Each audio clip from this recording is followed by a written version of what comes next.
here, guess I didn't make bail. Got time and a story to tell. Started when I was 9 years old.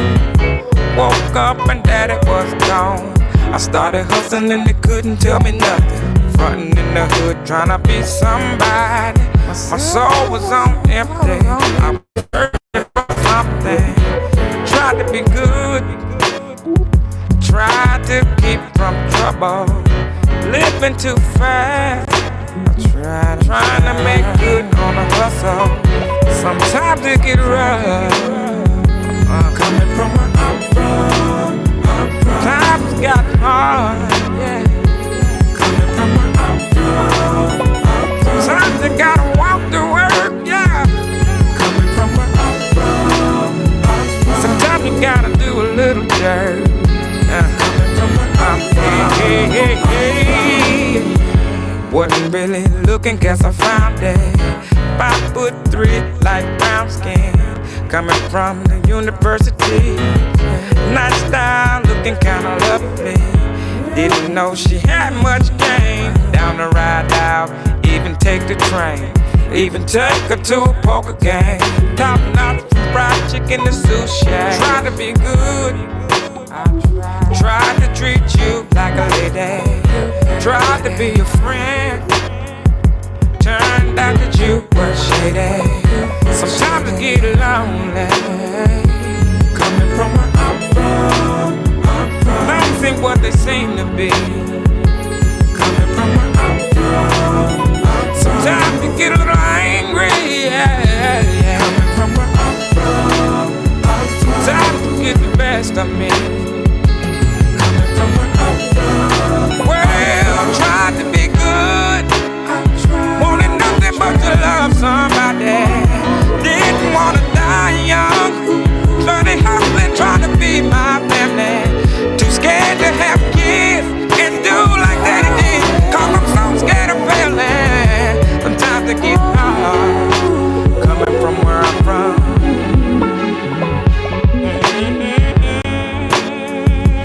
Coming from where I'm from, sometimes you gotta moan. Coming from where I'm from, sometimes you gotta cry a little bit louder.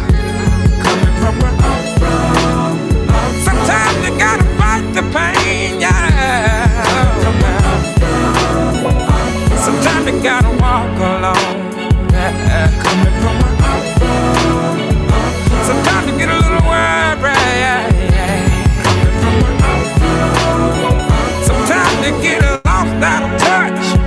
Oh, coming from where I'm from, sometimes I think I pray a little bit too much. Sometimes I get a little scared. Coming from where I'm from, sometimes I get a little scared. Coming from where I'm from, sometimes I'm like a cat friend.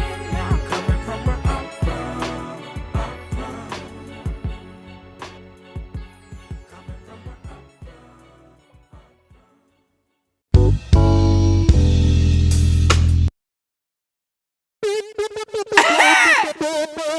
It's that real. Yo. Shit, tired of getting shot at, tired of getting chased by the police and arrested. Niggas need a spot where we can kick it, a spot where we belong, that's just for us. Niggas ain't gotta get all dressed up and be Hollywood. You know what I mean? Where the niggas go when we die? Ain't no heaven for a thug nigga. That's why we go to Thug Mansion. That's the only place where thugs getting free and you gotta be a G. At Thug Mansion. A place to spend my quiet nights, time to unwind, so much pressure in this life of mine. I cried times I once contemplated suicide and would've tried, but when I held that knife, all I could see was my mama's eyes. No one knows my struggle, they only see the trouble, not knowing it's hard to carry on when no one loves you. Picture me inside the misery of poverty.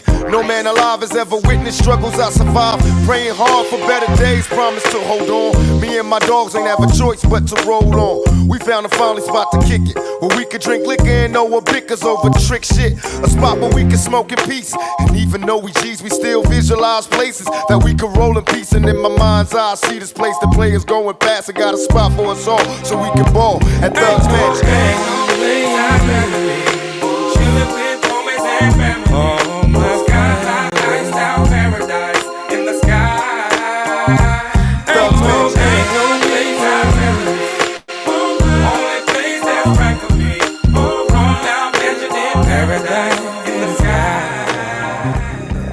I survive all the fights in the dark.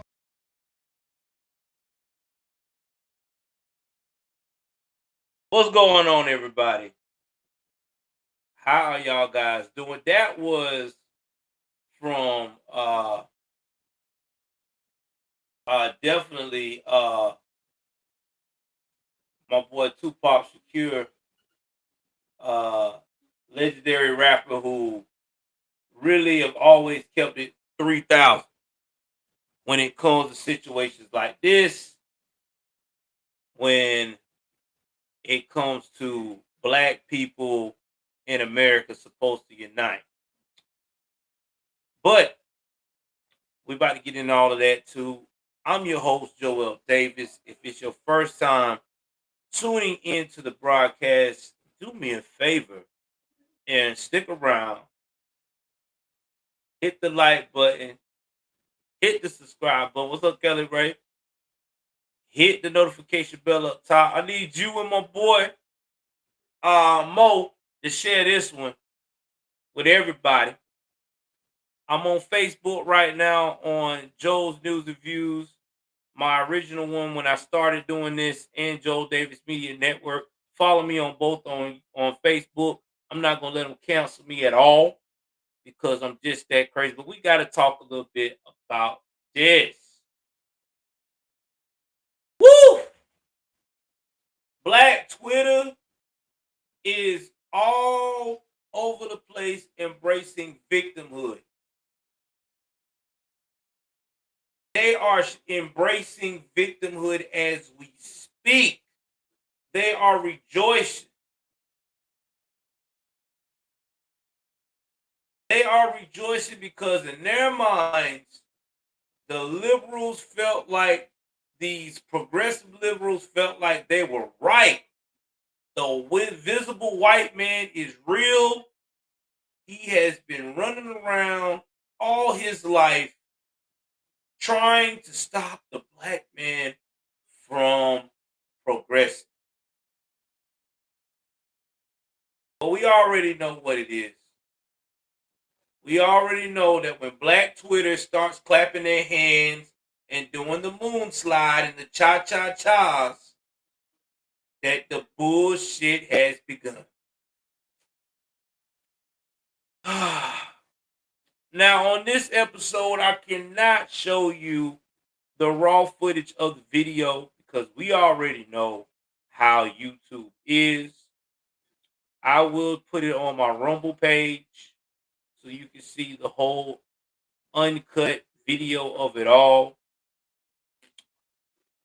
And I will also make sure tonight when we do the big live that we're going to hit all the points about this whole I want to be a part of my victimhood. Embracing victimhood to the point of no return. If you have not seen me in a while, yes, I have an office now. I do have an office, creative space. If you notice, I have my puppies' food and water right by me. Me and my wife is still working on it. Got the on-air sign. We still got some stuff. We're gonna put some shelf stuff on there. She loves angels. I love Navy memorabilia. And that's what we're gonna try to decorate it as his and her office. Again, I don't know when my wife is going to start her YouTube channel. I know everyone keeps asking me, when is Miss Davis going to start her YouTube channel? I don't know yet. But when she does, it will be something that she wants to talk about. I doubt it's going to be anything political. It may be about relationships or it may be about, she's very deep and spiritual. My wife is very religious. More religious than me because I curse like a damn sailor. But she may do it based upon that. I don't know what my wife would do when she do start it. But when she does, y'all will be the first to know. Okay? Because y'all know my wife is one of the most nicest, most beautiful, most feminine, gorgeous person that I've ever been around. Definition of a real one. But and everything else. So either way it goes, yeah, Holmes, I am a squid. I'm actually a submariner, part of that silent service crew. Was a part of it for 6 years and then got the fuck out. Let's jump into the headlines to make you guys get a little jealous.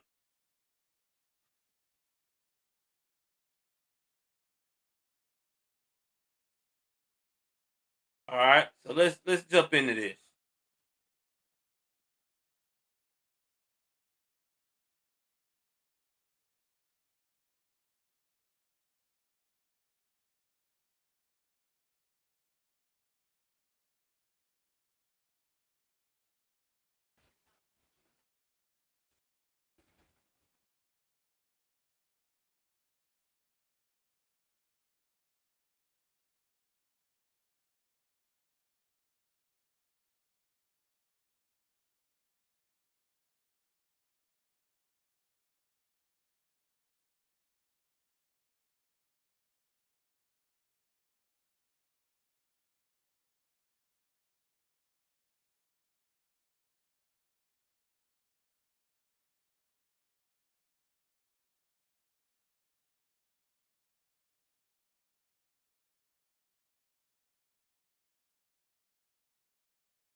All right, fair use, fair use. Let's jump into this.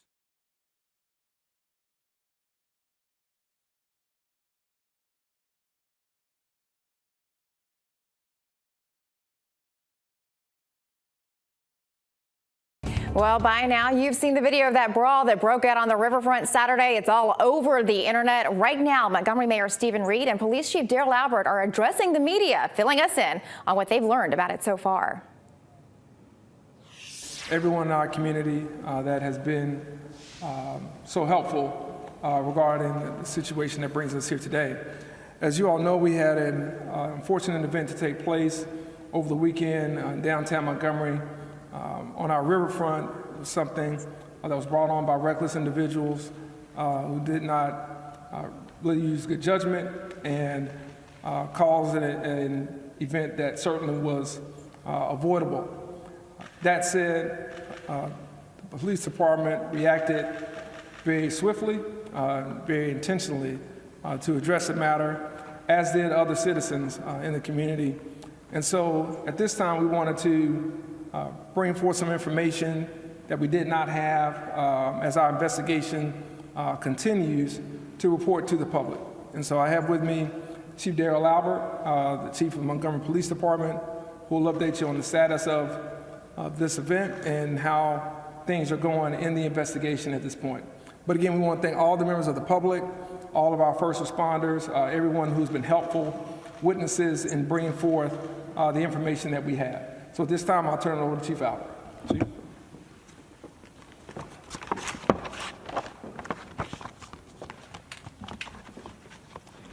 Good afternoon. Again, Chief Daryl Albert, Montgomery Police Department. Now, I'll kind of lay out the facts as we know them now regarding the incident that took place on Saturday, August 5th, 2023 at 7 p.m. There were several events taking place on our historic riverfront. Positive feedback regarding a school event hosted by the Montgomery Public Schools and Hyundai was taking place at the amphitheater and nearby train shed. The Harriet II river cruise ship was fully operational, operating from a designated docking space along the river. The Harriet takes passengers on 2-hour tours up and along the Alabama River throughout the day. On this day, there were 227 passengers aboard that vessel. The incident occurred between a co-captain of the Harriet II vessel and a private boat owner and his family. As the Harriet attempted to dock in its designated space, designated and reserved due to the gangway access as well as the mooring requirements, the private boat was docked in its space. prohibiting safe docking of the Harriet. The captain of the Harriet remained away from the dock for nearly 40 to 45 minutes as he attempted to contact the operators of the private boat via PA system. They were only responded to with obscene gestures, curse words, and taunting. The co-captain was then picked up by a separate vessel and brought to the pier in an attempt to have a conversation with the private boat owners and or have those boats moved so that the Harriet could dock. A confrontation ensued between the co-captain and Mr. Pickett, the co-captain, being attacked by several members of the private boat. Several members of the Harriet II came to Mr. Pickett's defense, engaging in what we all have seen since on social media.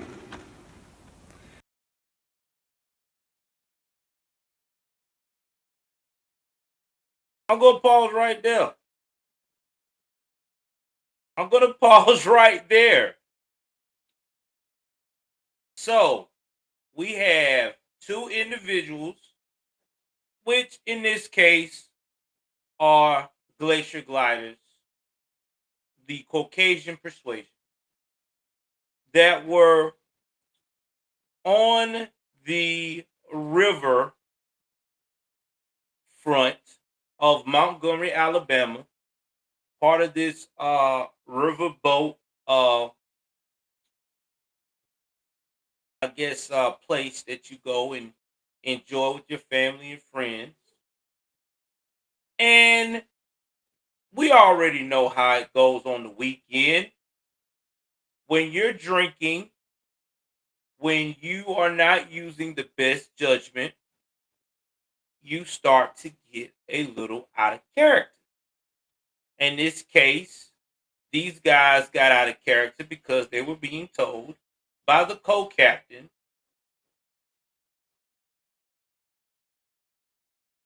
that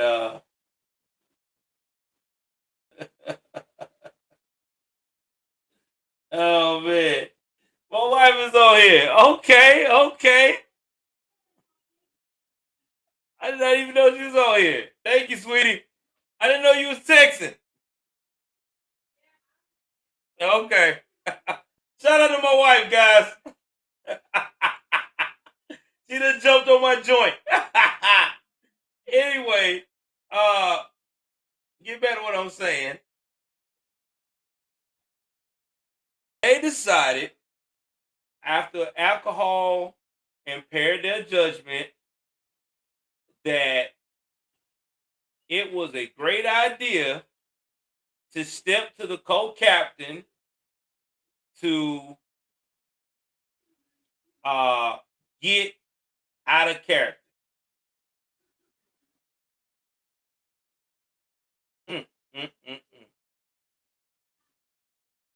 Now, guys, as I look at this, I am trying to find out where is the racism, because this can be anybody with alcohol. I've seen black folks, I've seen Asians, I've seen Hispanics, I've seen indigenous people of color, non-indigenous people of color. I've seen all walks of life. When you got that liquid courage in you, whether it's a tranny light, no pun intended, just being honest about it, or you got some of that good old Hennessy in your system, you feel like you are on top of the world, and everybody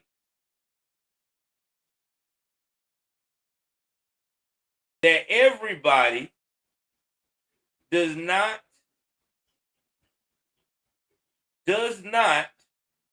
appear to be important to you, because you're not getting what you want at that present time.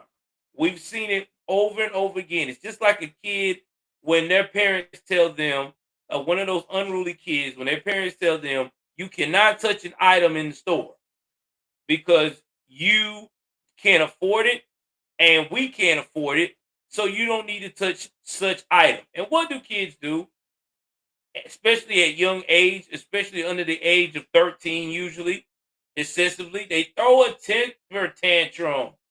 That's what they do. They throw one. They start going crazy. They get loud. They get belligerent. And what do your mom and them do when you do that? Back in the day, they used to do. They used to spank that ass. I know my mama did. She didn't care where we was at. That before they had all these rules. You can't put your hands on your kids and all that stuff. My mama used to spank ass. And the man was doing his job. This is what we have gathered so far. Okay? I mean, I'm just going by what has been told and verified by the investigation.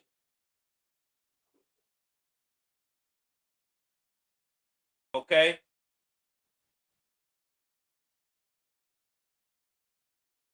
Let's continue to this shit here. Yes, it's about to get comical. I'll give you a timeline as to the way the calls came in and the Montgomery Police Department's response. The original call came in at 7 p.m. as a typical disturbance. The caller, who was the captain of the Harriet, was very calm and not in distress. As additional calls were received, at 7:15 p.m., the call was dispatched to the Montgomery Police Department. 7:18, the first units, 4 Montgomery Police Department officers arrived on scene, with 3 shortly thereafter. Hey, I gotta make a comment about the brother walking around, okay? Let me tell y'all something. I'm from the South, all right? And when you see a black man heavy set like that walking around pointing, and he put his head turned, he got his head back, his head backwards like I do, he's on his game. Okay? He's telling these people, listen, guys, you cannot do this. This is against the rules. You're making it where I can't get to my destination. You're blocking other boats that are trying to get past this waterway. You got to move it. You can't do that. You can't dock here. And I'm quite sure the white guy tried to say, well, all right, I don't care what you got going on. I guarantee what his brother said. I don't care what you got going on. This is the rule, sir. I need you to move that boat. That's what I'm saying. I will, Sprite. I appreciate it. I mean, that's just what it is.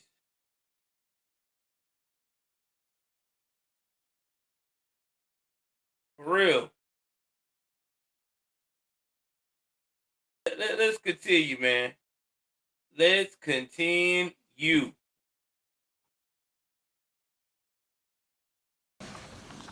13 individuals were detained and brought to police headquarters for questioning and interviews. Those interviews lasted several hours. At that time, all parties involved were released pending further investigation, but were all given instructions on how to secure warrants on combatants. We have since consulted with and are continuing to work with the Alabama Law Enforcement Agency, our state police agency, the Montgomery's DA's office, and the local office of the FBI. This investigation is ongoing and more charges are likely. All right, so they got Biden's FBI involved. I'm going to tell you what's about to go down. And I hate to say this. Yes, I understand, and I agree with you 110%. What the white dudes did were retarded. I don't know what they would think. Yeah, I said it. I know I ain't supposed to say that word, but yeah, I changed it. Excuse me. They were crazy. Because first of all, Montgomery, Alabama is a predominantly black city. Let's get this straight. You already know what the climate is right now with most black Americans. Most black Americans right now, that's a part, especially a part of, as you call Blackistan, they're on that progressive shit so hard that it's retarded. So, with that being said, you know these things are going on. You got to watch what you're doing. You got to get your emotions in check. You got to read the room. What they should have done, the smart thing, the white dude should have done is when he went to his buddy, probably told his buddy, hey man, they said we got to move the boat. And it might have been this other guy's boat. And he might have said, oh no, I ain't moving no boat or whatever. Okay, if the dude tell you still got to move that boat, all they should have done was just move the boat. Just move the boat. It's not hard. Just move the boat, bro. But no, y'all decided to go and throw hands. Especially, you're looking at a middle-aged black man, too. That's hardworking, co-captain in a predominantly black city in a climate where black victimhood and progression is at an all-time high. Shouldn't have done it. I'm sorry. They should have just moved the boat like they supposed to and call it a day. Now, what is going to happen now? FBI is involved, and you know FBI gonna to make this a hate crime because that's how Biden's administration is. They're gonna try to make this a hate crime because they need the votes right now. You know they're gonna capitalize. They finna be sacrificial lambs for nothing. You can't make this up, man. You cannot make this up at all. Yeah, I'm serious. I know it's shocking, but that's what's going to happen. They're going to hit them with that race charge. I'm telling you, it's coming, and it's dumb that it's going to be like that. But you know how the Department of Justice is. When they get FBI, I guarantee you DOJ is not falling far for suit. They're going to try to do some federal charges and make it a felony against them. Try to make it a hate crime because it's 3 white men on 1 black man. Damn. Boy, I tell you, I bet you they at home right now asking themselves, how the fuck did I do this shit? Why didn't I just move the boat? I know they wives are on their ass right now. Why didn't you just move the boat? Damn. We encourage the public to continue to send us additional videos or evidence relating to this case. Those can be sent to starcenter@montgomeryal.gov or at our secret witness 334-625-4000. The victims in this case. I gotta stop it. I can't play that part. Hold on. Let me get back. I didn't know they were gonna show that part. I can't. I had to stop it because YouTube would deem it. I didn't know they were gonna show that whole part, so I gotta block that part out. But anyway, you get the drift. They threw the first punch. That's why I had to stop it. I don't want to get deemed by YouTube. Yeah, you can't do it. You cannot do this. You cannot go up here and do something stupid like that in an environment you was in. And then what happened is they see this young boy, this young healthy athlete, and I think this might have been one of these guys' sons, probably one of the older guys' sons. You know how it is, been drinking, want to show out. I'm gonna protect my daddy, or I'm gonna stand up for my daddy because I'm tired of his mouth. And then what happened? You don't cause a whole bunch of chaos. Now all these guys got jumped like they were like a sea of 40 plus black people beating ass. And this is what makes me so mad. Twitter's dumb, bro. Let's look at some of the responses. Hold on for a second.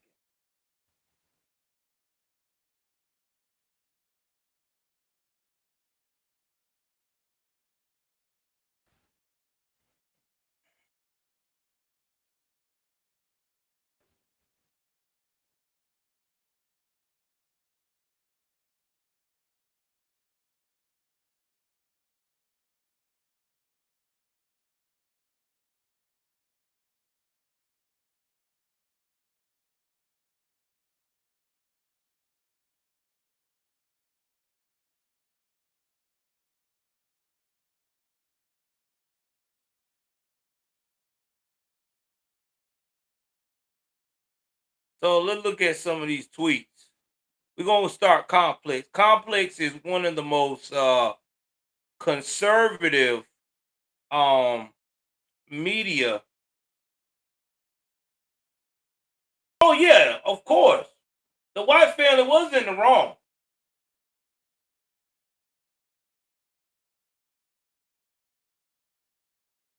And Kelly, I agree. Every fight is not a hate crime because it was between white and black. But you got to remember what the climate is right now.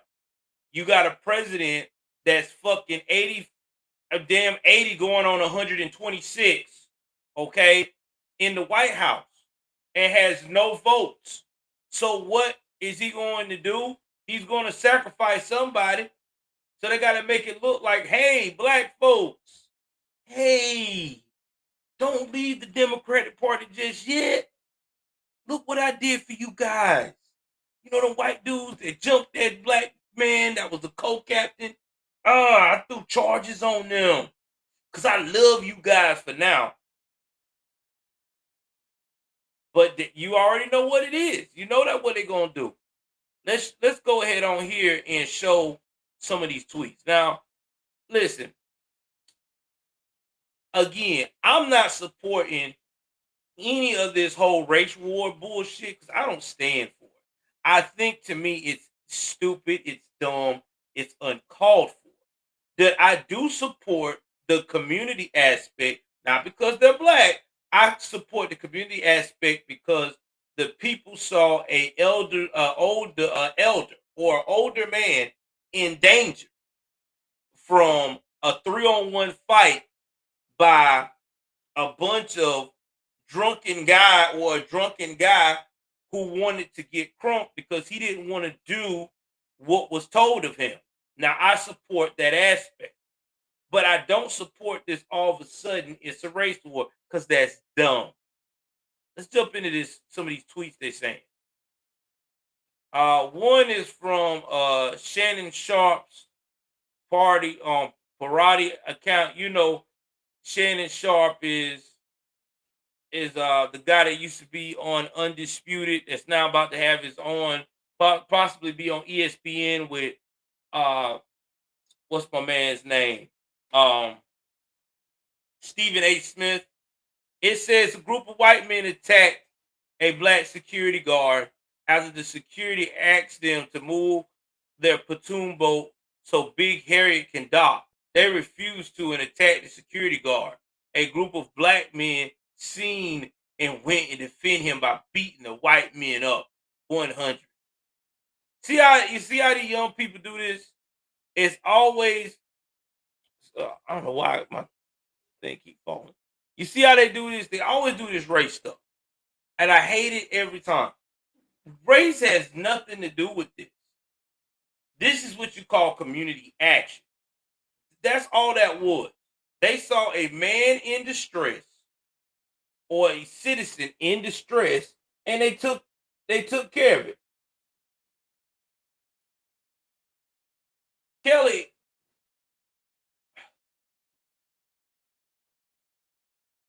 Kelly, you got to understand.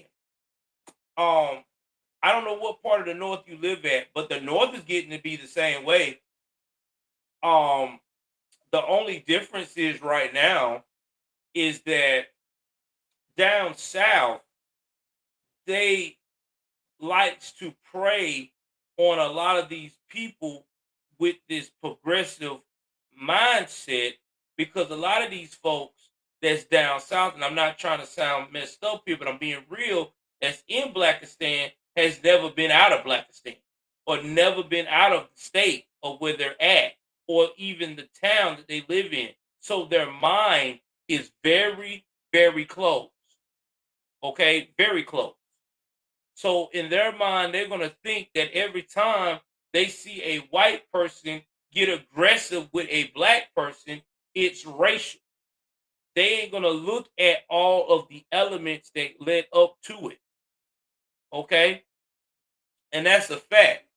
You know, there's some people that I deal with in my family that that I cordial with, or even some of my friends back at home. I hate to say that I have to say it that way, but it's being honest. I love them to death, but some of them are very closed-minded. We can have the conversation of the difference between white and black, and the first thing in their mind is they get done wrong, or they try to how can I put this? If anybody tries to man, I gotta get my thoughts together, y'all. Give me a second. Give me a second. If anybody overlooks them for a job, or if someone tells them that they are not able to do something for them, and it's a person that is white and they're the black person in the lesser end of the situation, they automatically think it's racial. I hate to say it, but that's just how a lot of them think. And some of them even think it's racial if the person is got lighter skin tone than they do. There's a lot of black folks that I grew up with that don't care for light-skinned people. They think if you got any light-skinned tone that you think you're better than them. So you are always going to target them. That's always been an issue in the black culture as well. There's also been an issue too if you're very light, very fair skinned, especially if you are of a mixed culture, mixed race, and you live in Blackistan. Like your mama white, your daddy black, but you don't never met your daddy, or your mom and daddy together, but they both live in the hood. You always feel like you got to prove that you are black enough, because Blackistan likes to create this scenario that if you light skinned, that you are soft. I know it's crazy, but that's just the mindset that's in Blackistan. And you don't believe me? You can ask any the gentlemen that are black conservatives that stream like I do. You can ask ABL, he can testify to this. You can ask Brandon Tatum, he can testify to that. You can also talk to Jericho Green, my other homie. Any of them tell you that. Yeah, Kelly, it's all about what part of the U.S. you at.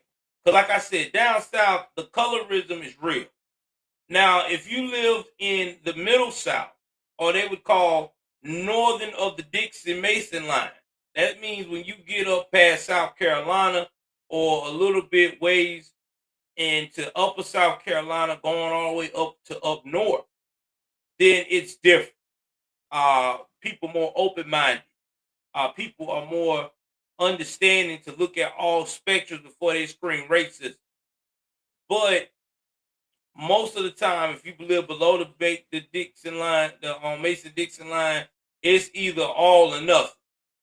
You either pro-black to the point that even if the black person made a mistake, you rock with them, or either that, you're full of shit. They're going to put this right here so y'all can hear what she said about her upbringing was unique. Shout out to Kelly for putting that out there. Let's look at the next tweet. Then they was talking about bro with chair went straight WWE on him. That's him again. Let's see if I can find some other tweets. They talking about how big the black dudes is in Montgomery. I mean, I don't get it twisted. And then this is what makes it so bad. Free man with a chair. So he talks about the man hitting the man with the chair. Then they talking about the Birmingham girl that lied and said that she was kidnapped, and I think something happened at one of these. I forgot what happened on this one, but I know this other one where they brawled at the minor league game. And see, this is what makes me so mad about black. You know what I'm saying? We always try to embrace violence like it's the best thing in the world.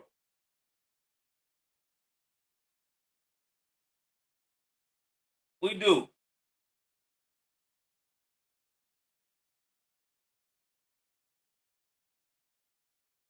Yeah, it is, Zulu. It is. But see, I just want y'all to see how Black Twitter embraces violence. They feel like this was the best thing since wheat bread. There's no winners here. Where's the winner at? There's no race war here. You had a bunch of drunk dudes with their young son, because it looked like that was their son or their little brother or nephew one, had drunk a lot of beer, was told to move their boat, didn't want to move their platoon boat. They felt like that they were the paying patriots to use the river or whatever they had to pay to do what they had to do over there. They felt like they had all the rights in the world, and they made a mistake and put hands on the captain. And before the captain could be able to defend himself, the community came and just said, fuck that. We're not going to let this happen. But here's my thing, though. This is all good that y'all came together. But can y'all do that? Why can't y'all do that when y'all see black on black crime happening in your neighborhoods? Why can't we do that then? When you in the neighborhood and you see Zeke running down the street with the blinky in his hand, and you hearing the lady, the old lady talk about help, he just shot me here or there, or calling him, or somebody stop him, he took this from me and that, my purse or whatever. Why can't y'all come together and do that then? Y'all never do that. Or when y'all in these convenience stores that's by your house and you see these criminals trying to steal, why can't y'all come together then? Why can't y'all come together and stop it then? Y'all let the criminal go out. Or God forbid, when we have a situation where somebody's girlfriend or somebody's mother or anybody, winning woman, is being attacked. And I'm not talking about attacked in general. I'm talking about what recently happened earlier this year in New York. That when that young lady got attacked and beat up and stabbed and scarred, stabbed and scarred. I think her face got carved up with a knife because this guy was upset she wouldn't accept his phone number or a date to go out with him. Why can't we as a community step together then? Y'all will see it and walk away. That's all I want to know. Why does it got to take a white man or a white woman to do something foul, and all of a sudden black people want to be together today? That's what I just want to see. I'm tired of seeing that. This is what I want to see. I want to see a community step in and stop. I want to see a collective of black Americans step in and stop something happening to any human that is not black for a change. Can we do that? Or when there's a black on black violent situation going on and you're intervening. I want to see a story on that. Until I see that, this right here to me is like it's always been bullshit. This is what I'm just going to be 100 about it. I'm not impressed. Impress me by black on black violence that's happening in the US of A.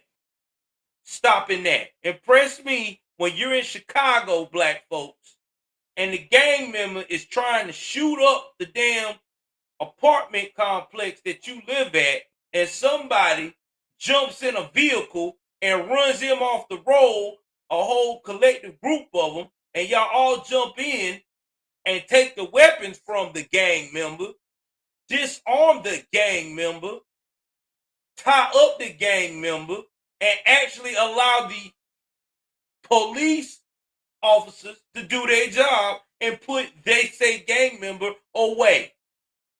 That's what I want to see. Or when you see a group of black folks trying to loot a store, a bigger group of black folks lock them in store, call the cops, and let them get locked up. And look at them directly and say, you should be ashamed of yourself because you know your damn mama or your damn daddy didn't raise you that way. And if they didn't know how to raise you or did raise you that way, shame on them. That's what I want to see. When can I see that? That's all I'm saying. That's all I'm saying. That's all I'm saying. When can we see that? Because this right here ain't it, baby. It's not. That's what I want to see. I know this right here ain't it.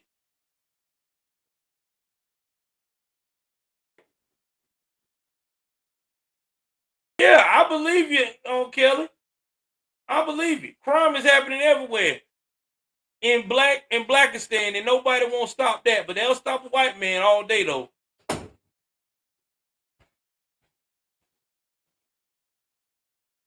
Look at them.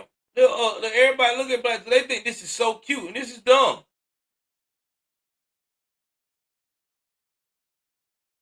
They got a T-shirt about the brawl.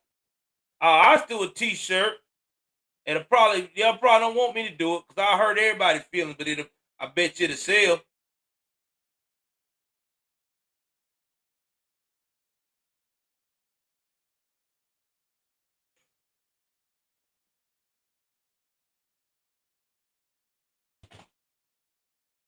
Look at this. This is so dumb. Somebody said, so we are agreeing moving forward, celebrating the Negro holiday of August 5th, celebrating the first Riverwalk Rumble, and commemorating the first.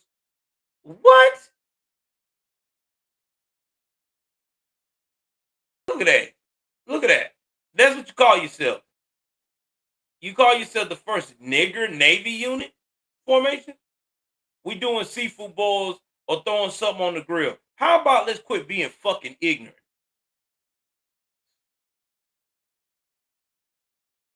And this is what our young people finds exciting. This shit right here. This is what they think is supposed to be mind blowing. No, it's not. It's absolutely sad. Our ancestors is actually rolling in the grave because they still want to figure out when the hell we gonna stand up for ourselves.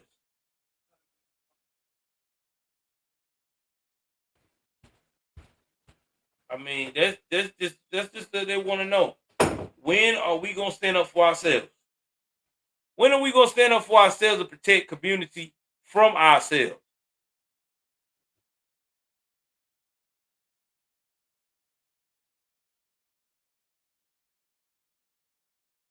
I mean, it's just stupid. It really is. And everybody think this is supposed to be some good stuff. It's not. In fact, let's talk about this.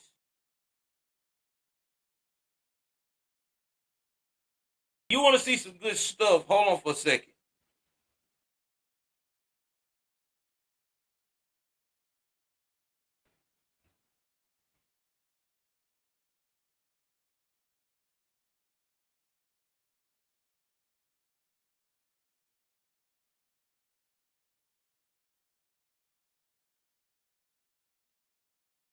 About to see something today.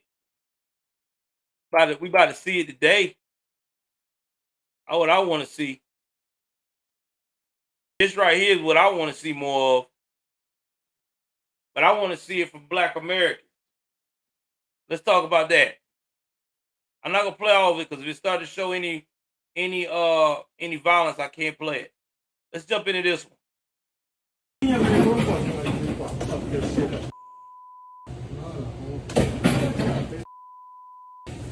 This is not what I'm saying you. Now, while I got you all in the chat, how many of y'all think that if this would have happened in Alabama at a store at the riverboat, this was a black man robbing a store from the white man with black folks inside, that they would have had that same energy to stop him. I want to see how many of y'all think that would happen. I'll tell you the answer to that shit right now. No, they would not. Because it don't fit their narrative. They would have probably made every excuse for the blackest man in the book. He homeless. He needs somebody to guide him. He needs a second chance. No, he's a fucking criminal. He's got a trash can and he's pulling cigarettes. I can see if he was stealing, food items like, some meat, maybe some frozen microwavable meals or something like that. Nah, this fool ain't getting none of that. Look what this fool getting. This fool getting tobacco products, nicotine time and shit. This. Hey, let me get a swisher though. Can I get a strip? Hey, can I get a swisher? Let me get a. You see how ignorant that is? See how ignorant that is? You got the dude recording and talking about, can I get a Swisser? See, that what they would be doing. See, that what Blackistan folks would have been doing if it's another black man stealing, right? They wouldn't have been on this community, let's unite, stop the fight and shit. No, they'll be recording, let it go on. You know what I'm saying? Being wild, giggling and laughing and shit like that. Yeah. See, that's why I say I don't support this race war that they trying to sell me on Twitter. Because ain't no race war. It's a bunch of white dudes that was drunk, that got fucked up, didn't use proper judgment, and got their ass beat by a group of people that only wants to react unless it's who? A glacier glider involved. Yeah, they do. Exactly. You know they is. They soft on all that shit, Sonya. They always got excuses. It's always he didn't have the proper raising. No, they love to say they didn't have the proper opportunity. They don't ever want to blame it on no father being in the home or the mama too busy shaking her ass on different soul poles and shit. Nah, they ain't gonna say that. They gonna say what they normally say. Ain't enough fathers. They gonna say it didn't have enough opportunity. You already know. Back up. Back up. Put a gun on this. Hey, just let him go. There's nothing you can do. But it's nothing you can do. You need to get out my store, bro. It's like they're not gonna do nothing. You just have what? to. They ain't gonna do nothing. You see that? You see. This is why we got this stuff. This is why we got this ignorance going on. You got somebody that look like this guy that's stealing, telling them they ain't gonna do nothing. Let it happen, bro. What?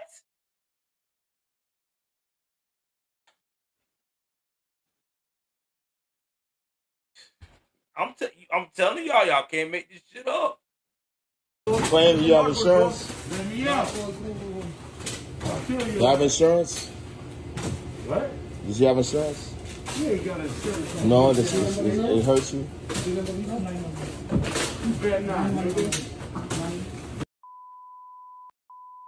Nothing you can do though. There's nothing you can do, man. Until you call police. Stop playing. No.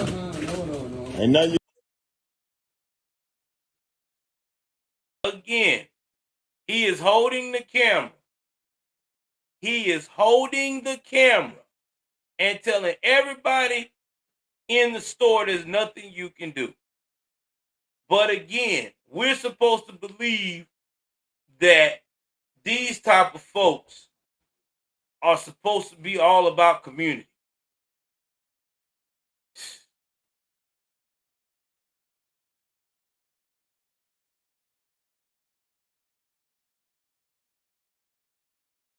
Exactly, Sonya. But Sonya, you know why bystanders act like this? Because people have gotten comfortable. They've gotten comfortable and not doing anything, because we in an age now that as long as you don't do anything, but you record and put it on social media, that everything's to be okay. Betty said both the owner and the employee have charges for this. Oh yeah, you know they is. You know why they got charges, Betty? Because they did this to a poor black man, a person of color. They were supposed to let him steal all their stuff and walk out and lose money until they get out of business. They're not supposed to embrace the American dream. They're supposed to just let their dream go down the drain for this bozo, who's probably going to take that same shit and sell it and shoot up all damn day with his buddies on an island. You know, right now in Oakland, California, Stockton, California, and I also think San Francisco, California, which is near Stockton. I think Stockton near that. They got an island just for meth heads. That's what they call the beach waterfront, an island just for meth heads, fenced in for meth and fentanyl people to enjoy all day long. Imagine that shit. Imagine you got a population of 5,000 meth heads, or what they call that, fentanyl, ready to go on a beach tent, strung out, open market, passed out. You can see anything. There's been reports of people getting nasty right there in the wide open. Imagine that. Imagine you gotta walk through that mess. Imagine you gotta walk. Imagine your child walking to school. I think there was one dude said his son, I think his daughter, or son, I think his son. His son is under the age of 16. I think the young boy is like in middle school. Walks through every day go through the middle of a fentanyl firestorm and meth and heroin right there on this path to school. Imagine you got to let your child walk through that. And it's normal. Like, your child is used to it. Used to somebody being zombied out with a needle stuck in their arm, or zombied out with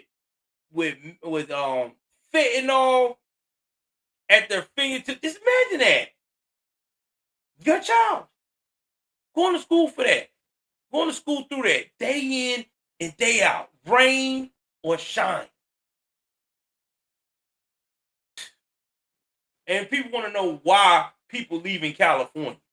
Who wants to? Oh, and not to mention now, you also got to watch out for human shit on the sidewalks or on your path to school. Like, you got to watch out for dog shit in a damn junkyard. But you let everybody tell it, this is normal. This is supposed to give them a safe space. Fucking crazy. You can do, man, until the police come in. Move. Watch out, mama. Hey, don't. Hey, watch out, boss. Ain't nothing you can do, man. out, boss. Don't do that. Don't do that, man. Don't do that. All right, I got to stop it right there. Y'all already know what happens after that, baby. You already know what happens after that. They gets to commencing that ass. Shout out to the chic people. Man, listen, man. I hope somebody raised some kind of go send go, because you know you can't do no GoFundMe for them because they don't fit the narrative for GoFundMe. Somebody needs to set these people up a go send go so they can get their illegal fees paid for and stuff like that, because if they charging these people for this, they need to beat the case and get the fuck out of California. Bro, listen, chic people, come to the South. Come to the South. We will take care of you. Guess what? Over there, you can have this thing called a blinky, but you know what it is, and it's a U.S. Constitution carry, baby. All right? And you can have it on your side all day. All right? And you ain't got to worry about no big stick no more. You can light them up before they get out. So, you know what's cool about it? You go down to the station. You let the camera speak for itself. And then after, you might be there about 2-3 hours. You know, they got to get your statement. They got to make sure everything check out. You go home and you can relax. And you don't get sued. And if you do get sued by the family, all you got to do is present that police report and that videotape, and guess what happens? Family's got to embrace that L. So I just want to let you guys know, you can come down south. We like y'all over here. We like y'all energy. That's that real American energy that we need. Because these people is just like you and me. But they are a little unique. I want y'all people to imagine this. And I'll get back on topic about this riverboat. Imagine you come from a place where you got limited freedom, okay? You come from a place where you can't choose who you can marry. You can't choose what you want to do. You got to listen to these laws that are so strict and so out of date that it's worse than biblical times. But you get to a place like America where you can be who you want to be. You can live the American way of life. You can date who you want, marry who you want. You can go out here and be successful. And guess what else is crazy? You ain't got to worry about nobody coming in your ear telling you, hey, man, you opening too many businesses. You got to pay up or else we're going to start cutting. Thank you, Michelle. I appreciate it. I like you, too, for supporting us. I mean, think about that, man. Think about that. You put in work to live the American dream. And you know it's expensive in California. And you got this jackass who ain't been shit at all in his life. Or he was the shit at one point and let life kick his ass. Comes into your environment, the place that you done put your blood, sweat, and tears, and start taking your shit, ain't paying nothing to you, ain't giving you no type of monetary value. And you got your other customers that's in there and tells you you can't do nothing. You can't defend that, bro. You got to take this L, because if you try to push it, you know what I'm saying, you're going to go to jail. Hell to the no, I'm going to be like that Sharif guy. I'm getting something. I'm going to work, baby. And I ain't talking about construction either. Because that's yours. You the one that put in the work for this. You the one that had to grind for this. He wasn't with you in the gym. He don't know what it's like when you first started those 3 years in that business and you had to pray to whatever God you had to pray to make sure you had a profit. He wasn't with you when you had a lot of people in your ear telling you, hey, Ahmad, your business is going to fail. You're in the wrong area. Or Ahmad, you're going to be lucky if you make it these 3 years. These prices here is insane. You got all that negativity you got to battle through. But you made it, right? You're there at the pinnacle.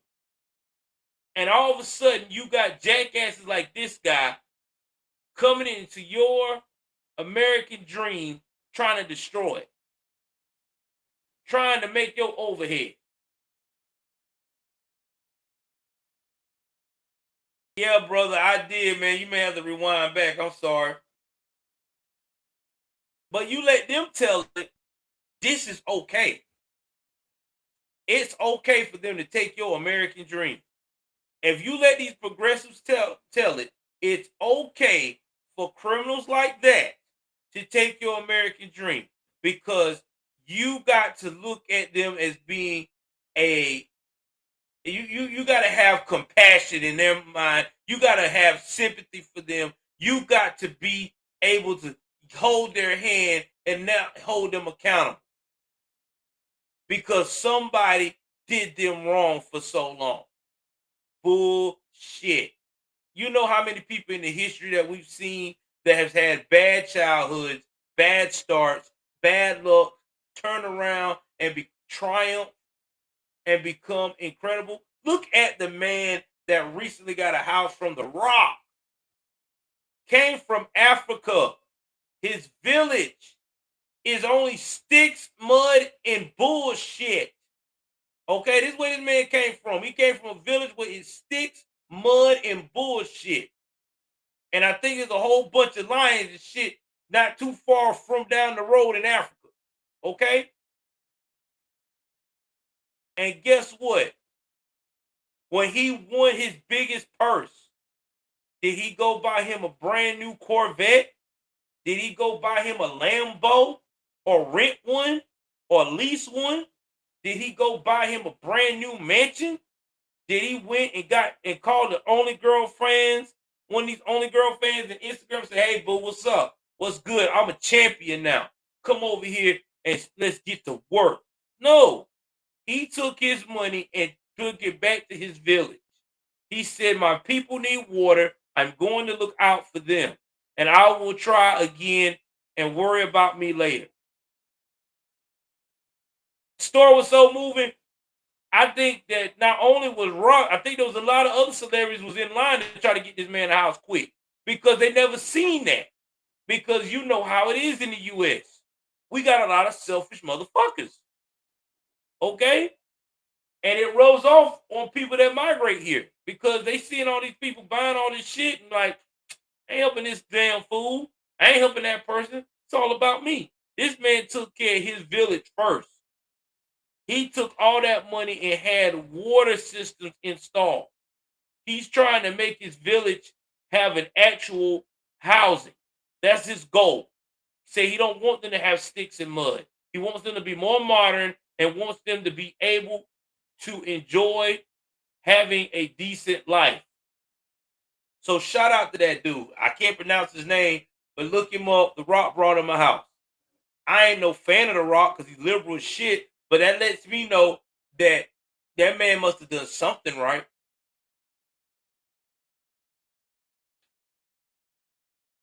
So getting back to the Riverboat Massacre, Riverboat bullshit, excuse me. What do I really feel about this? It's nothing to be excited about. It's completely and utterly disgusting that we went from celebrating community response to protect a man that was doing his job and twisted it into a racial political agenda. But this is what America has been working on for the last 3 years heavily now. Everything has to be race-based. It really is. And if it's a white person involved, we got to up the ante. And I'm just so sick of it because it's dumb. It really is. Look at that. Zeus said, my family were from Sicily. They were invaded by 12 different empires, slaves off and on for 1,800 years, and we don't blame anyone for the elite ancestors. You're not supposed to. And you're correct. There's a lot of damn families and nationalities that went through this. I ain't seeing nobody screaming out talking about, oh, they want reparations. I mean, come on now. Especially the Irish. The Irish really had it bad. They were enslaved longer than us. I ain't heard no Irish person yet running around, going to all these other countries, going to Poland and all that to say, hey, Poland, I am from Ireland. I want my reparations. Nobody's saying that shit. They're like, fuck it. We're good. We lived through it, and that's what it is.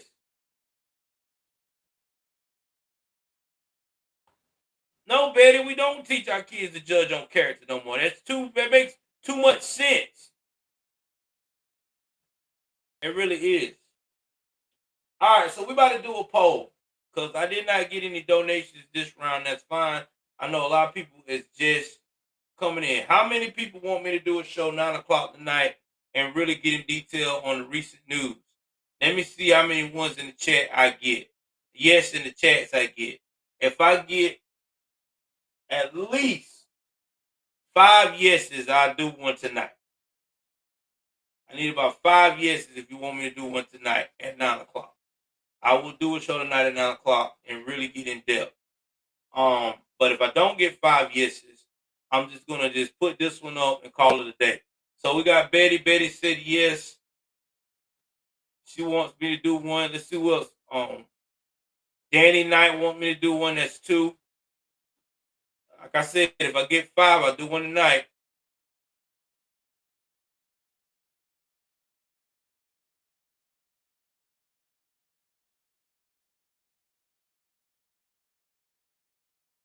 I definitely got a hot topic. I just didn't want to bring it on this one. Yep. Maggie Gentleman said this incident shows 2 things. That some in the black community don't know how to de-escalate a situation, and that's the one on race war since the BML war, right?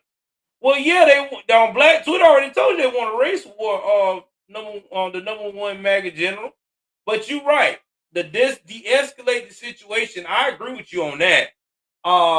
It would have been de-escalated when all of them showed up, and when they would have de-escalated the situation, when they would have knocked them fools out. That would have been it. That would have been it. Okay, they knocked out. We good.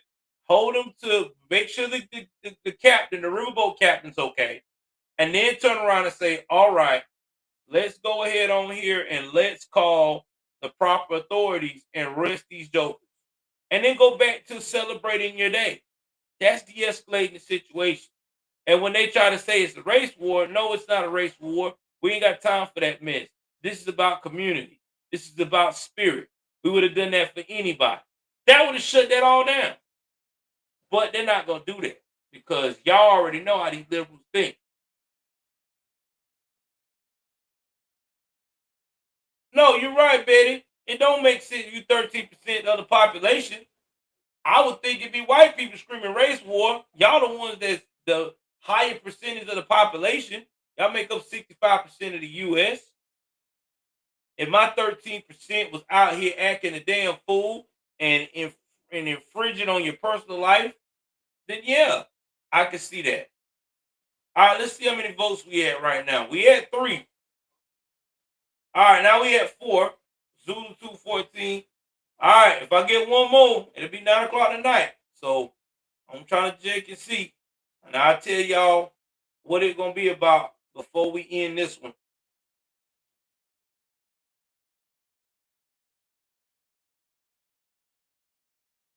Well, Maggie, that's what I'm talking about. That's exactly what black folks do. This is what pisses me so off by these young people, especially young women. This is why they can't find no damn man. They always want to shake their ass to everything. You ain't got to shake your ass and use sex for everything. You really don't. Because what it makes you look like you're an untamed species. Okay? Like you're an animal. That's what it makes you look like. You ain't got to shake your ass to everything. That's dumb. Instead of putting all that energy into shaking your ass about something like this, you should be putting your energy on how to stop these fools from killing each other. Why don't you shake your ass when you see these damn fools come up on the block with these AKs that you know are professional felons? I don't see you be shaking your behind in to stop them from shooting. Nah, you don't. Because you already know what's going to happen. That ain't going to faze them. Because these young folks out here, they thirst for that violence like a drug. So no, this ain't no race war or race. And I heard that I was appalled. A race. Man, y'all wouldn't know what a race war is if it came at your face. It's not a race war. This is real life. These people made a conscious decision to be retarded, and they got the answer to what it means not to do stupid shit real quick.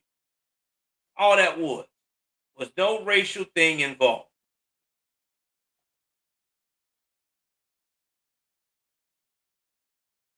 My boy said, did anyone hear that annoying, irritating son female who was recording the brawl and egging other simps on? Yeah, well, that's what they do, Claude. That's Blackistan behavior. Those are the ones that I told you that'll go out there on Twitter and twerk their ass. You know what I'm saying? They like that.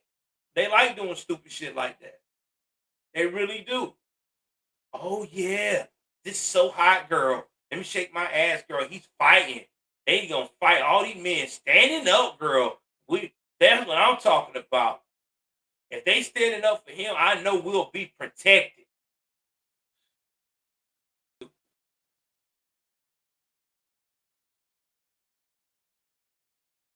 Yeah, they are annoying, MAGA. Because that's all they know what to do.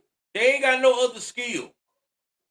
Impress me by being able to stop all this violence in your community by your own people.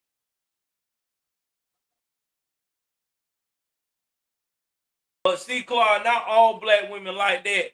It's just the ones that is, I would say, the ones that still can't let Blackistan go if they raised from Blackistan, and the ones that who have been conditioned in the suburbs by that single mother to do just that.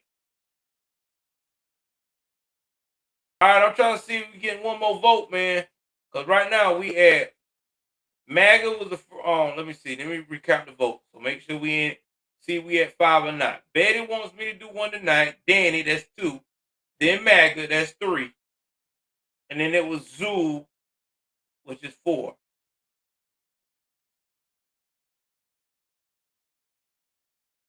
Yeah, you're right, Claude. Not all.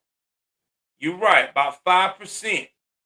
And here's the thing, Claude. You'll know the 5%. You know the 5% of the Sun women that ain't like that. Okay? Those are the ones that carry themselves at a high regard. Those are the ones that are willing to be submissive. Those are the ones that want to be chosen as a wife. And last but not least, I hate to say it though, a lot of those are not the young ones. A lot of them are going to be the ones that got some mileage, made some mistakes, and almost hit the wall. I'm sorry, that's how it usually be. Not all of them, but most of them in that 5 percentile. Out of that 5 percentile, you might be lucky to find another 2 or 3% that still ain't hit the wall and still got a chance to embrace her femininity and be competitive to keep you focused on her and nothing but her. But it's very hard. It really is. Because you already know the climate with a lot of these Sun women that act like that. All I can tell you, you got to get a conservative Sun woman. That's going to be your best one.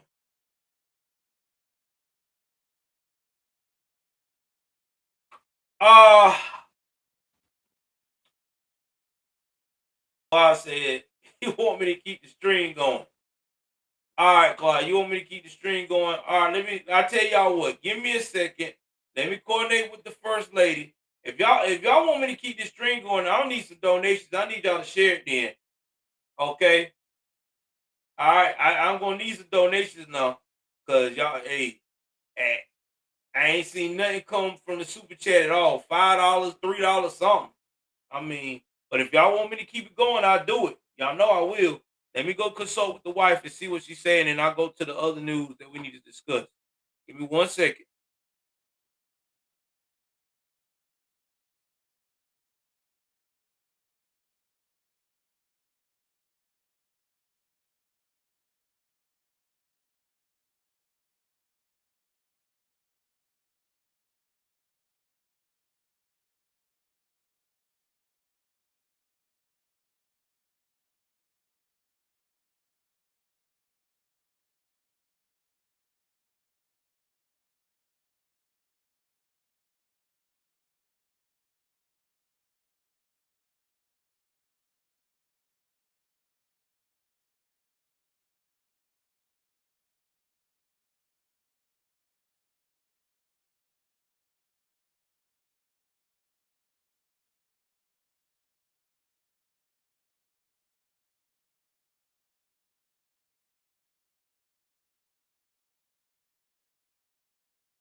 All right, y'all. Hey, the first lady is gonna tell y'all what we're gonna do here, right quick.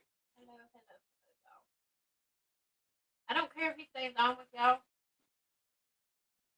He ain't getting on my nerves. It was you were posting like I was laughing. $5 super chat for Danny. Yeah, it was for Danny, man. Anyway, Miss Davis, they was asking when you gonna start your YouTube channel. I told them I don't know what you're gonna do it based on. Y'all. I want to start one, but I can't right now because I have like 10 weeks of surgery coming up on my leg, so I'm gonna be down for a minute. So it's gonna be a while. Hopefully, if I do, they can't hear me.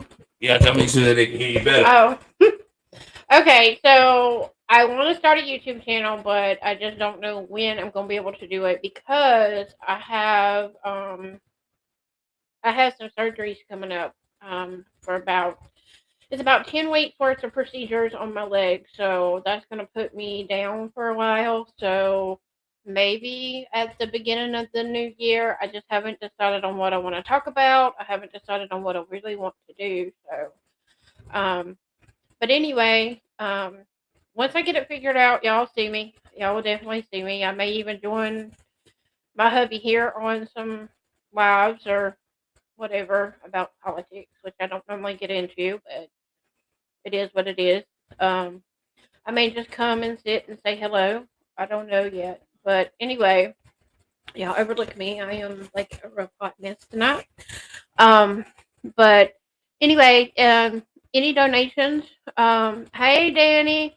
Any donations that you guys can contribute or make towards this would be grateful. It would be greatly appreciated, and I would be grateful as well as Joel to help provide for the next, starting on the 22nd up until I think the 3rd of October it is.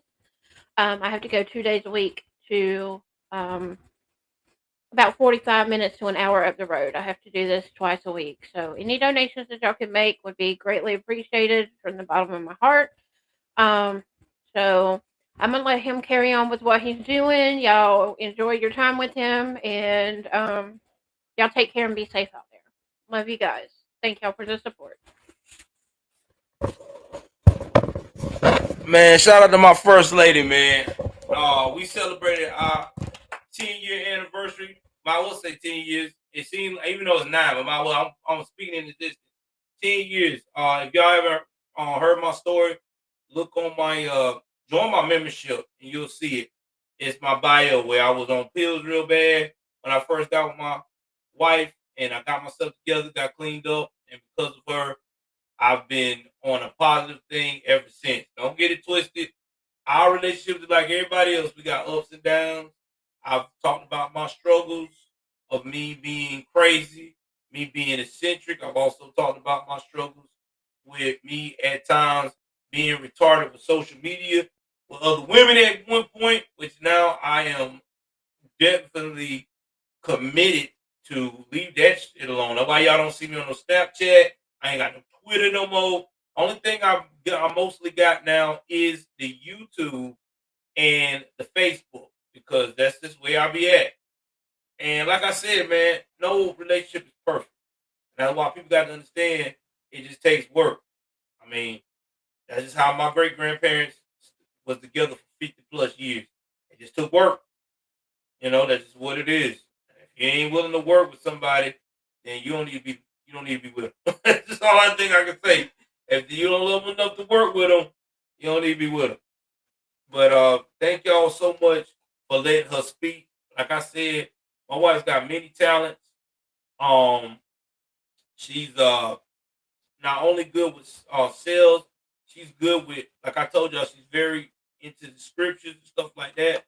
So she may do something about that. She's very good at a lot of things, man. Cooking, different arts and crafts. She's definitely good at telling you about different arts and crafts and stuff to design. Give me some ideas. So whatever you think she should start her channel with, she could do it. I got faith in her. So yeah, I just wanted her to be able to come with y'all, let y'all know still going strong. Hey man, she's one of my biggest fans, and it's appreciative to have somebody in your corner. It really is. All right.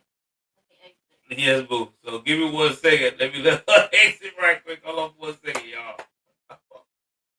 All right, I'll let you exit. All right, I love you, boo boo.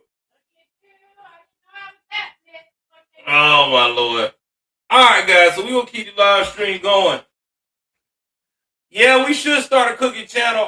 Claude agree. She can cook too now. My wife can cook too. Don't sleep on her. She can cook too. I'm not the only one in the house can cook. She can cook up her hand off too. We gonna keep the live stream going. Everybody said they want me to get into other things, so let's jump into these other things. And the next victim we're gonna talk about is this guy here. Oh my God! I never thought I would talk about this man here. Oh man! Oh my God!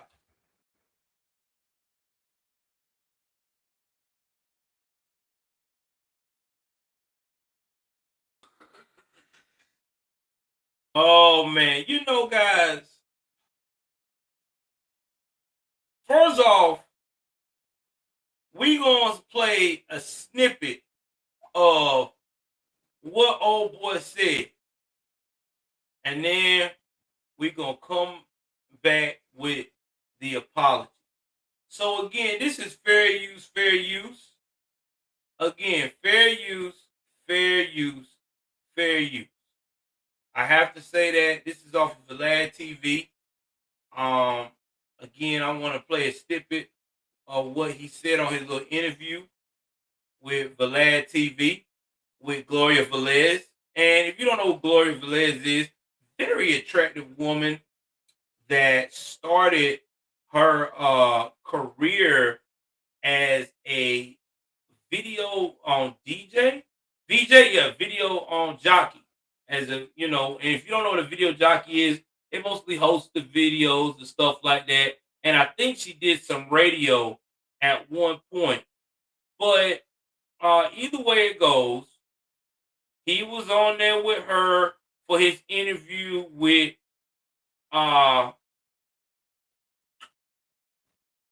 DJ DJ Vlad TV, who everybody keeps saying he's, you know, the wokians, the super wokians say that he's always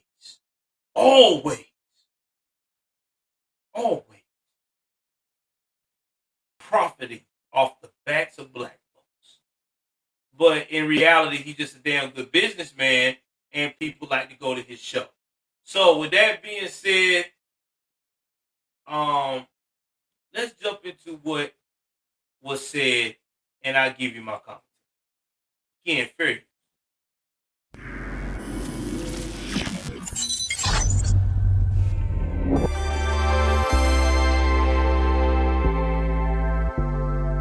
I have no issue with the LBGT. I have no problem with with nobody. Okay, Right. love who you love, do what you do. Exactly. I just personally come from an era where a man was a man and a woman was a woman, and it wasn't but two genders, and that's just how I rocked. Me too. All right. Now, if you're looking at this, he is saying this with conviction. Look, I come from an era where there is two genders. Okay? Man is a man, a woman is a woman. All right? He's talking about his upbringing. Sound like to me a man with 10 kids, allegedly, that he knows a little bit about parenting, right? Let's continue. You could identify as a goldfish if you feel like. Right. I don't care. That ain't my business. It becomes my business when you try to make me play the game with you. I'm not gonna call you a goldfish, but you want to be a goldfish, you go be a goldfish. All right. You heard that part. We've seen this time and time again. There is a lot of celebrities who have spoken out in the entertainment industry. A lot have left because the radical left wants you to play along in this craziness.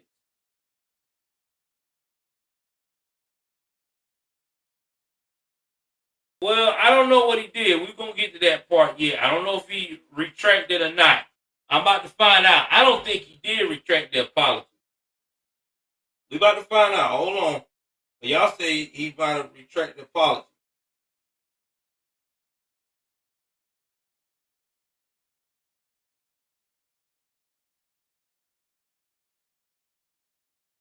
Hold on.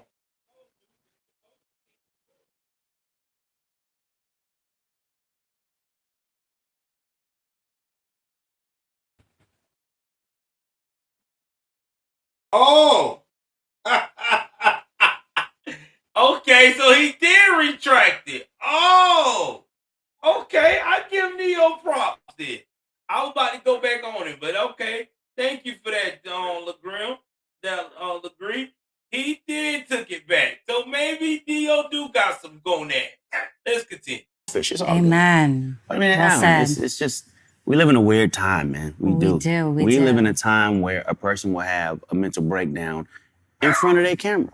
Right. Wait, let me white balance it. No, it's not. That's crazy, right? What the hell is that? Like, if you are of sound mind enough to find the light, right? And then break down, exactly. ain't nothing wrong with you. Right. No, there is something wrong with you. There's something wrong with you. Right. There ain't nothing wrong with you. Like, man. Right. You're adding to it. It's all how we deal with life, you know. Yeah. And a lot of people want pity, self-pity. I don't like that. That was one thing that was not allowed in the house that I grew up in. It's like, okay, get your cry out, you know, give that its moment. But once it's done, keep moving. That's right. We're not going to sit and dwell in sorrow. We're not going to sit and dwell in anger. We're going to... Annie, thank you very much.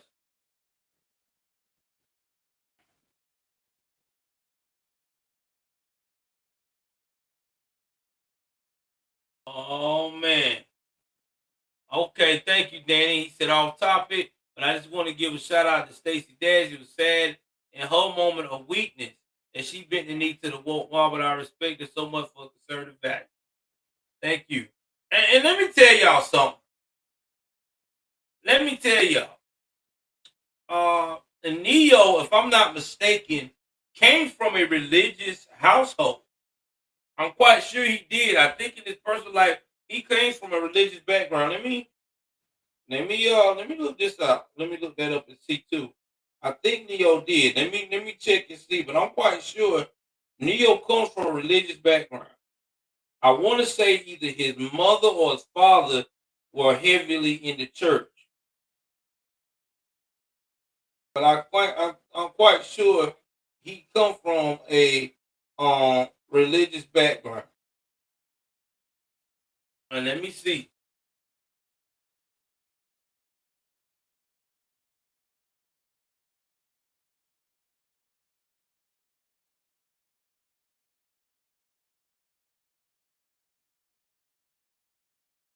All right, hold on, y'all. He was born a year after my wife. He's born in 79. He's from Camden, Arkansas. That's where he was born at. Well, let me see what his personal life is saying. His early life.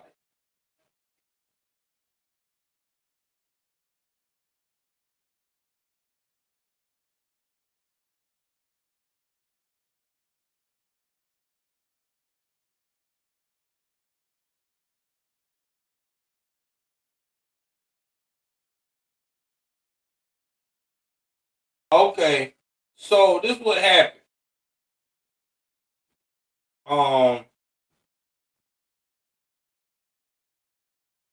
Neo was raised by his mom, but I think his father was in his life heavily as well because his dad was a musician. But yeah, that's what it is. Yep, that's what it was. I thought so. So they were church people, and I'm quite sure she continued to go into church. Yep, that's what I found out too. And his father is Chinese and black, and his mother is straight African American. And while I knew he was Asian because he always had that Asian look. I knew he was Asian. But yeah, I believe this. I believe that's why he like that. Let's continue. Don't give those emotions the moment that they deserve. Then we're gonna respect those emotions, but then we're gonna get up and continue moving because it's not about the fall. You can fall a million times, you get up 1,000,001. That's the way I was raised. Me too. All right, so that's how he was raised. I'm not gonna go too much further in this video. I'll put a link in below for you to go and check it out. All right, so let me get back on mainstream. All right, so this is what probably happened, guys. Neo said what he said. He said no child should make these type of decisions. It should be left up to a parent. And he's right? It should be left up to a parent. You know how Black Twitter and I call it Alphabet Soup Mafia Twitter act. They cannot stand when you don't play their fantasy make-believe game. They go crazy. Yeah, he did, Sonya. But recently, he's been talking junk about the Democratic Party. So I'm quite sure he low-key might support Trump. We'll never know. But either way it goes now, after all this went down, okay? After all this went down, I'm quite sure Neo's professional team, because you know guys like Neo, and let's see Neo's net worth right quick. I want to give it to you the right way, because Neo is about, I'm quite sure he's worth pretty good. They say about $9 million, but I think he's a little bit more than that because he also did on the Voice. So I want to say Neo probably worth between $9 to $15 million. Either way it goes, when they get that kind of money, you know, and you know he still gets paid on songs and stuff like that. His publicist probably came to him, was like, "Yo, bro, you know you're in the entertainment industry. You know the gatekeepers are part of the Alphabet Soup Mafia. You got to change this shit up.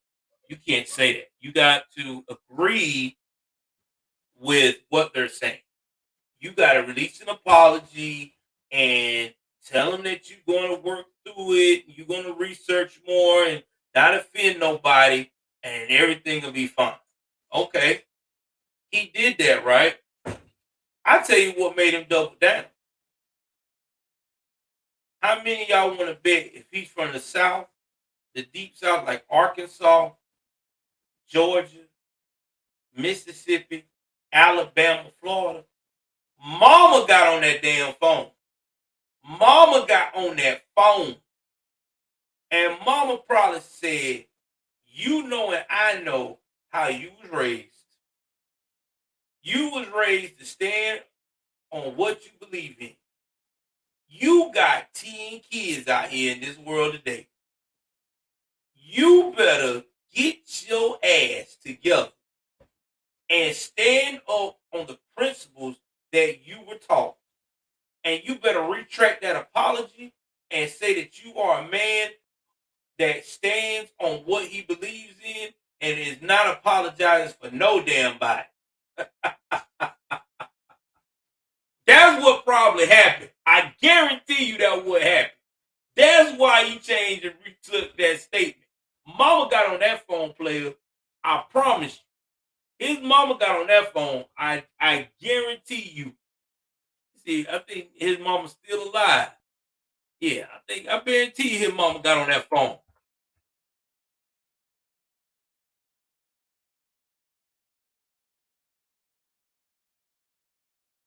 Oh yeah.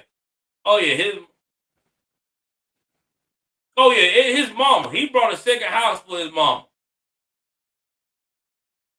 Oh yeah. Let me show y'all a picture of his mama. Hold on, y'all. Let me show y'all a picture of his mama. Man, his mama is not a bad looking woman at all. Okay. Yeah, his mama got on that ass. Let me show y'all a picture of his mother. That's his mama right there. That one of them, you can tell by the way she smiled. Hold on for a second. Hold on, y'all. Hold on. All right, y'all see that? You see how the way she smiled? That one of them old school black mamas. Okay? That one of them black mamas that tell you, come here. They can look at you and they just do this. Come here. That's all they do. They don't even make a sound. And I guarantee you, she got on that phone and they had a prayer.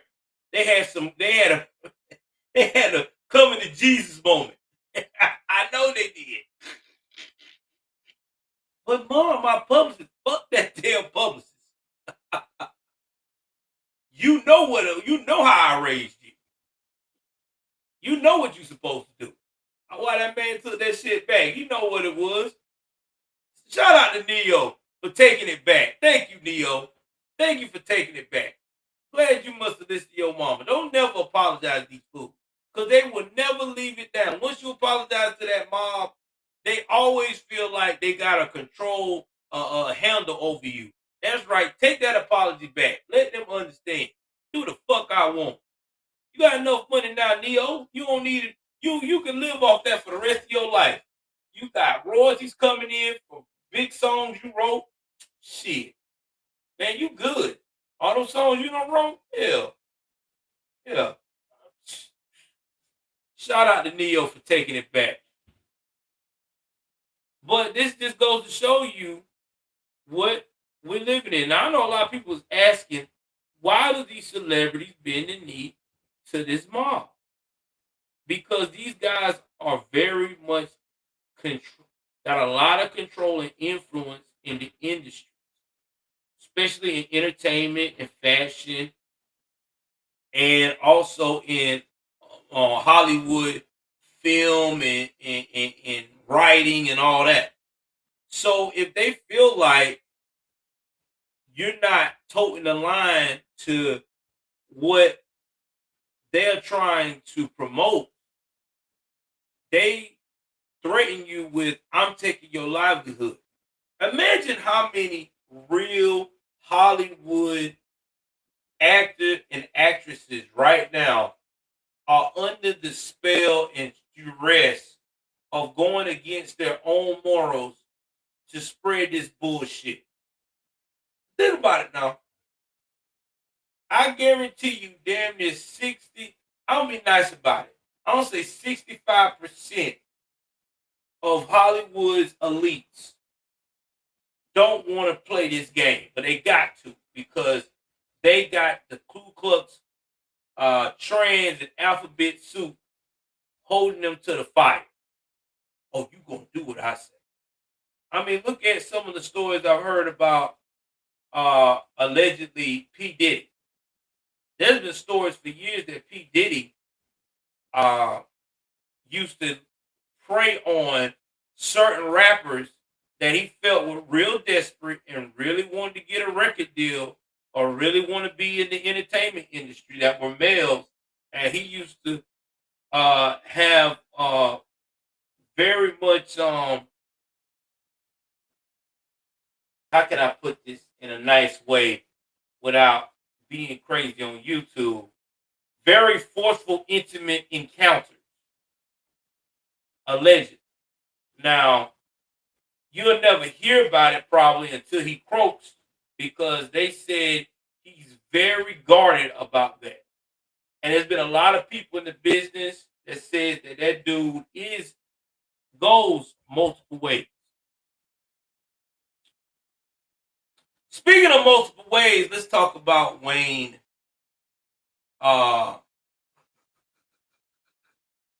Brady. Wayne Brady, excuse me.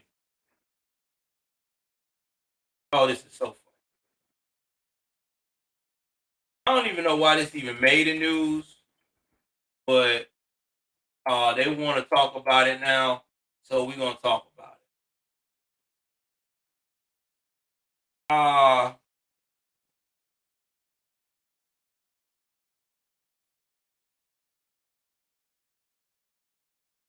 This just recently came out today. I don't know why this is such a big announcement, but he said he comes out as pansexual. I'm doing this for me. Now, I've never really in my mind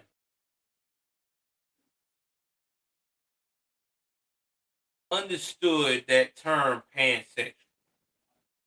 To me, I always said it's in so many words stating that you like anything that is human, that is 18 and up. That's basically what it means. They try to put these little spins on it, talking about, oh, well, you know, we got to have a spiritual connection. It doesn't mean that they're transgender. No, man, bump all that shit. No, it's not. It basically means that if you are over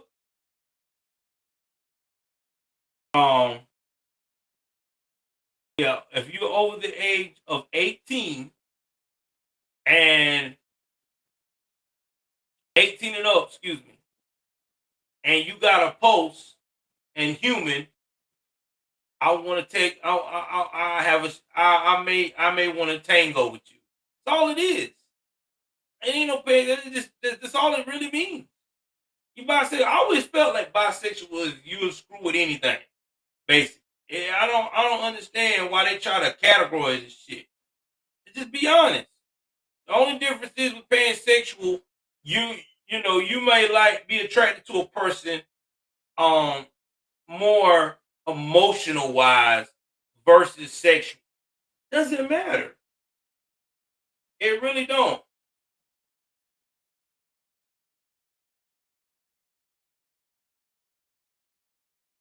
Exactly, Sonia. It is redundant.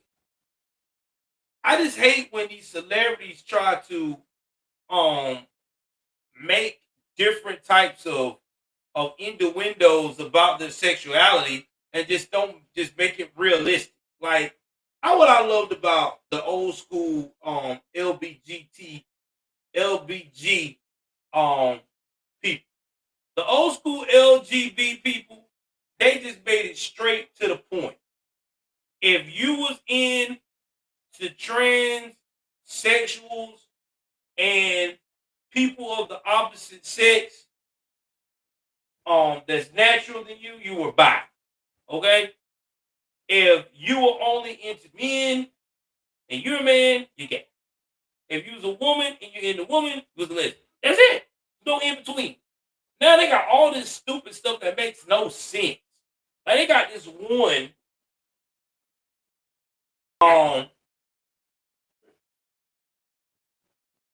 yeah, exactly. And then anything. And he said but see, his title of hold on for 1 second, guys.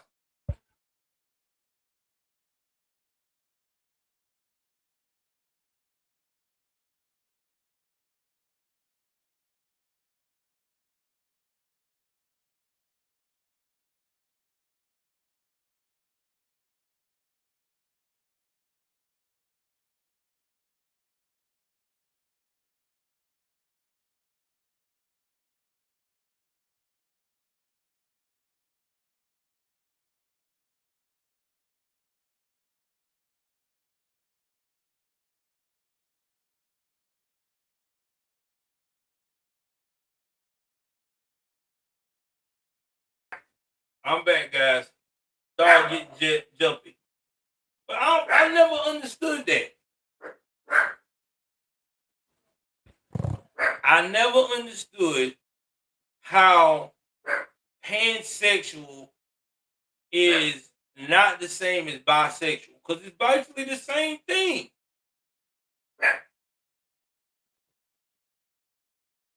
I mean, that's what it is. Now, yeah, you're right. I've heard of people being attracted to a virtual girlfriend and stuff like that. But that's, to me, that's even dumb.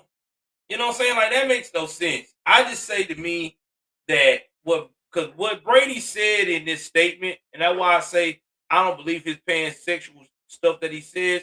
He said, he puts it another way, bisexual with an open mind. Okay, then, so that lets me know that you just into anything that looks good.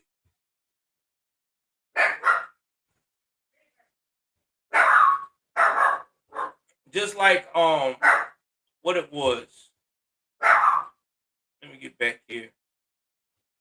Sorry about that, guys, about the dog barking. Hold on.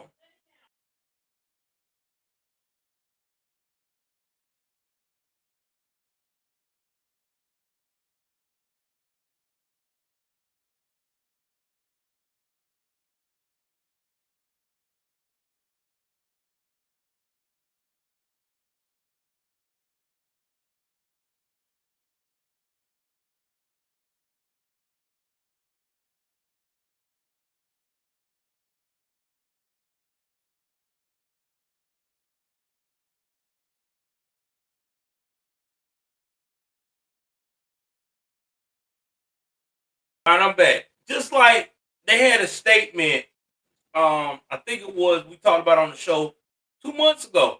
Somebody said that it was okay to say that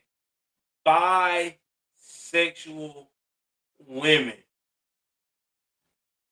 okay, excuse me, transsexual women. If you was attracted to a transsexual woman, you're not gay, you're still straight. No, you're not. That's not how that works.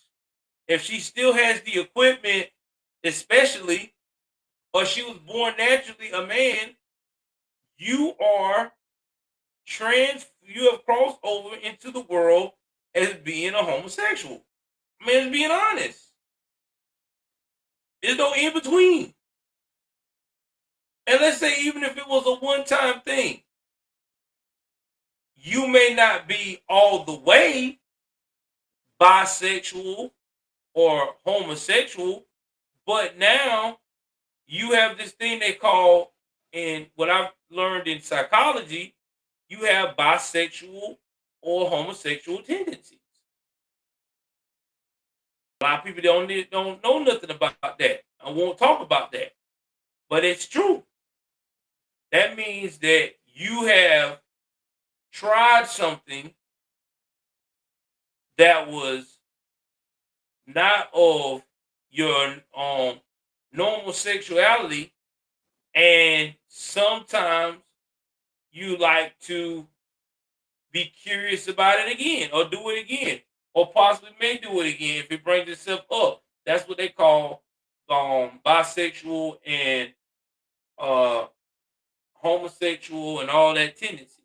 Same thing with a lesbian. There are some lesbians that, especially the ones that's supposed to be the alpha lesbians in relationships, still have what they call heterosexual tendencies. They will literally have a period where, not that kind of period, but they have a time frame where they're saying, you know what, I don't want to deal with women right now. I want to deal with a dude. So they will go with their best homie or homeboy or something like that, especially the ones that really got a nice figure but like to wear, manly clothes to hide it. They'll quit wearing the manly clothes for a minute and start wearing feminine-like clothes around that certain guy that they're trying to kick it with, doing their what they call the heterosexual tendencies.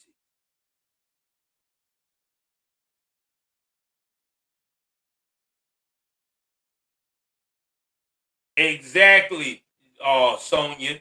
Exactly. Just like if you're right, they're in denial, especially if the woman told you that she had it and you decided to go forth and do that. Then yes, you are gay. You can't sit here and tell me you're not. And if you try to say, well I can't be because I only date women that's trans that had to change. Doesn't matter. See, you look for a specific type of woman, a specific type of person to deal with that's under that umbrella. So yes, you're gay. Congratulations, man. And as they say, these progressives love to say, living your truth. Living your truth. Live in your truth. Oh man. Living your truth. Oh man. But yeah, so I don't know. Should I congratulate Tom O'Brady? No, really I don't. I'm not surprised. Wayne Brady is gonna be like every other celebrity that's out here right now. They are trying to make sure that they stay relevant in this niche of the alphabet mafia. This is what it is. You're going to hear a lot of guys come out trying to be in that mafia because that mafia has got a hell of a title to it, man. I mean, look at the dude from New York Undercover, Malik Yoba, and you can look that up too. Malik Yoba was about to get exposed for dealing with transgender women, especially on, I think, Instagram at the time. He was looking at certain escorts or models that were transgender. He was messing with them. And this woman aired him out on Facebook. And it was starting to go viral. So what did he do to cut it off from going viral? He reached out to the alphabet soup community, hurried up, and got one of the alphabet soup women to and men to go on the Breakfast Club with him and help him come out as he was into transgender women. But this what really pissed me off. When he came out, those jokers supported him and helped him spin it as when you're a hetero male that's interested into a transgender woman, you are still considered straight. What? No, the hell you're not. No. Who told you this? They gave you bad information. They gave you information you probably wanted to hear. And so when he came out with that, I haven't heard from Malik Yoba since. He got protected. Now he's in that class, I guess. So I don't know. Maybe he's messing with all of the transgender women he wanted in his lifetime in peace now, since he has came out as he's into that. Crazy world we live in, man. Really is. Really crazy. Really twisted. Really insane. I don't get it. I really don't. It blows my mind every time. It really does. It really does, man. I don't know, guys.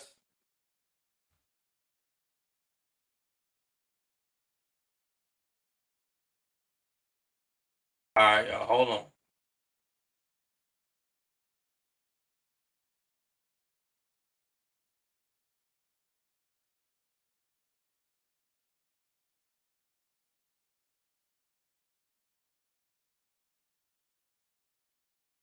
see what else we got.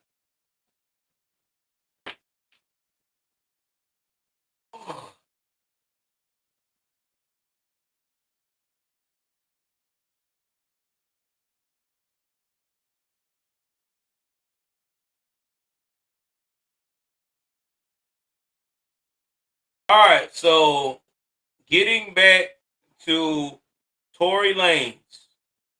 Breaking news. If you don't know who Tory Lane is, Tory Lanez is the gentleman who got in trouble shooting Meg the Stallion, the rapper.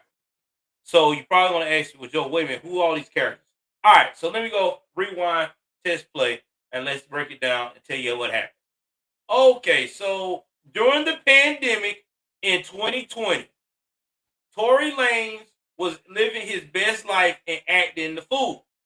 Tory Lanez was doing this thing on Instagram called these twerk contests. He had all these women that would get on there and twerk for him, and he'll hype them up, and then it got to the point he started having some of them do these performances while he was during the pandemic at his I guess apartment, studio, or wherever he was at. Then it got to the point that he started having Megan Thee Stallion star in these things. And him and Megan Thee Stallion started hanging out heavily.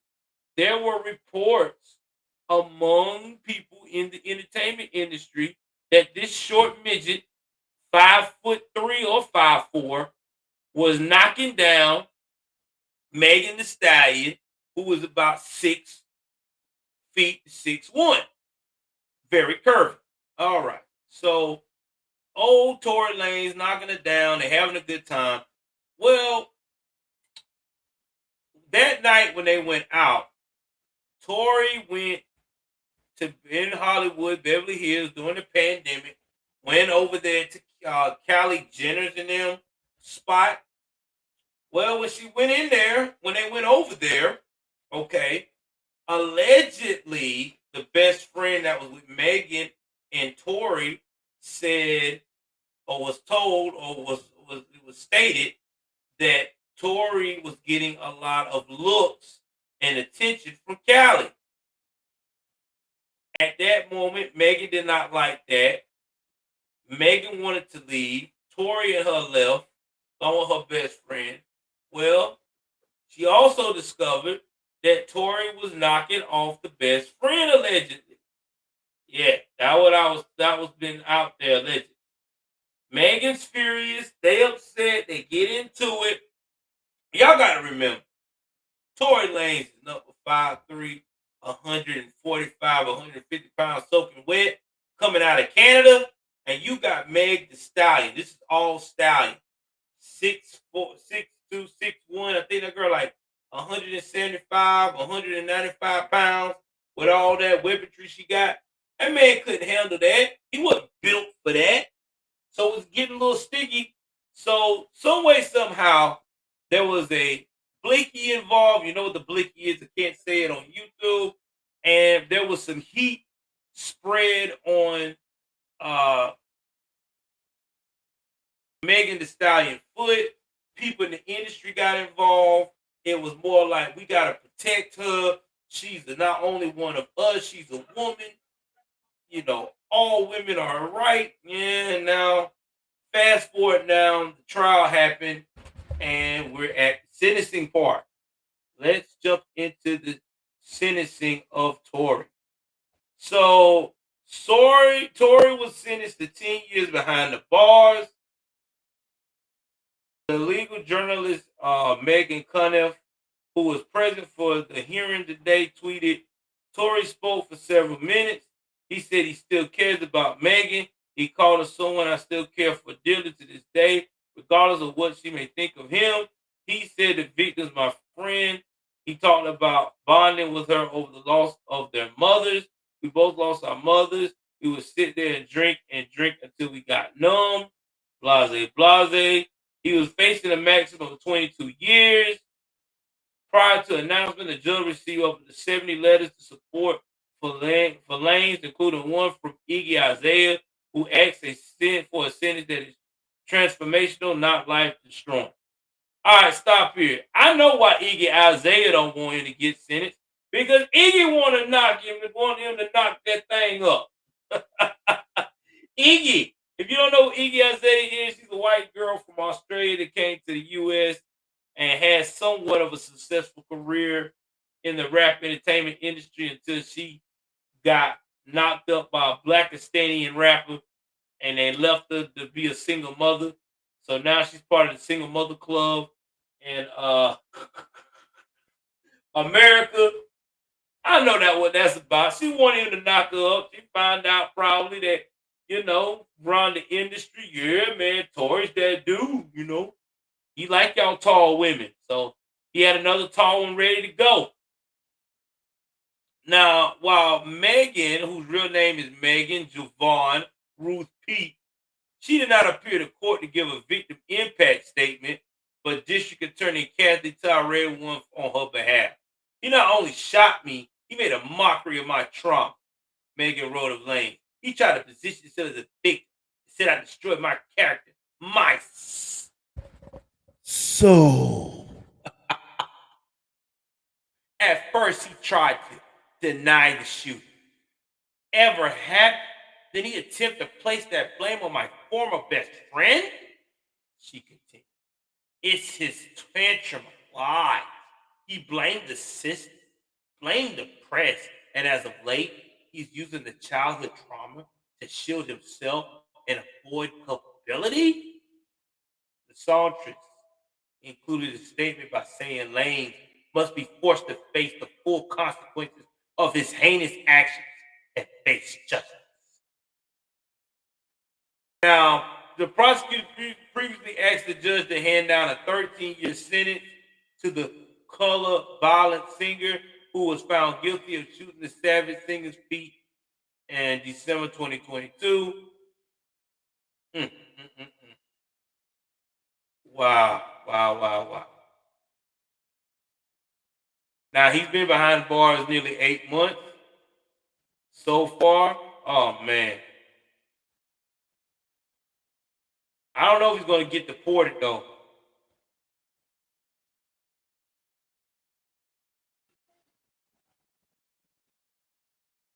He may get deported. I don't know. But, yeah, he's got 10 years. Damn, man. 10 years.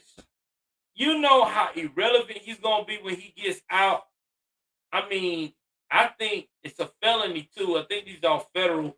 So, there's no early release in the federal sector. So, I think you got to serve all 10 years. Man, he's going to be so irrelevant.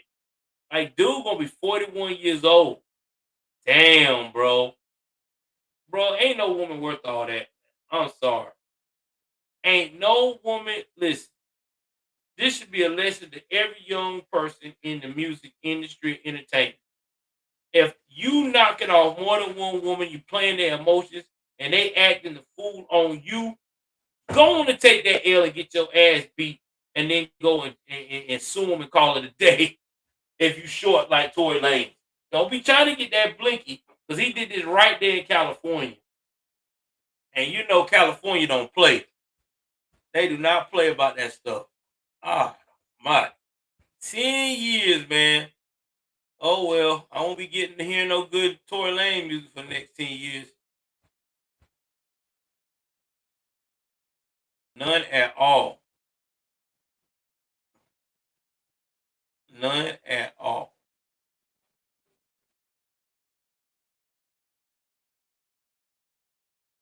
All right, let's see here. What else we got?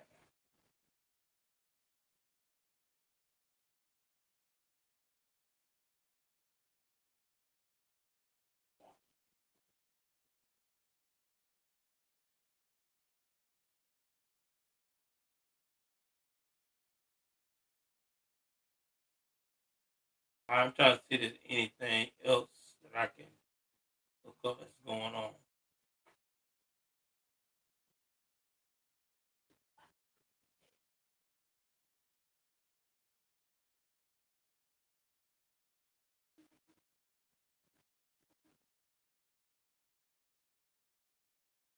All right.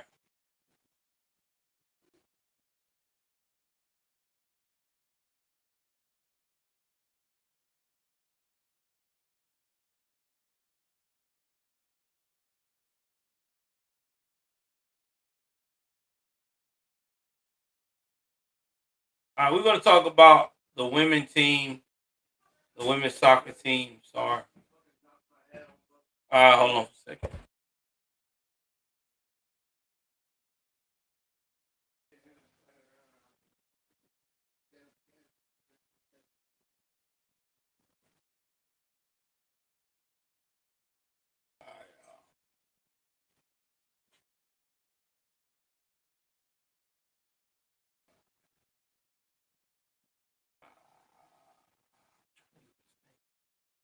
Back to me.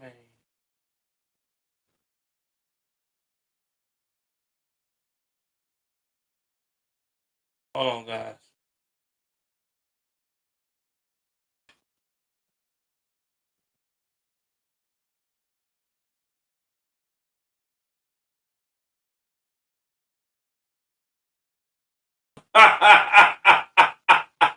You too much, Boom Boom. Oh man, that's funny. I like that one. Oh man. That was a good one. That was a good one, bro. I like that one. I like that one. All right, hold on a second. All right. Oh man, I hate when they post this.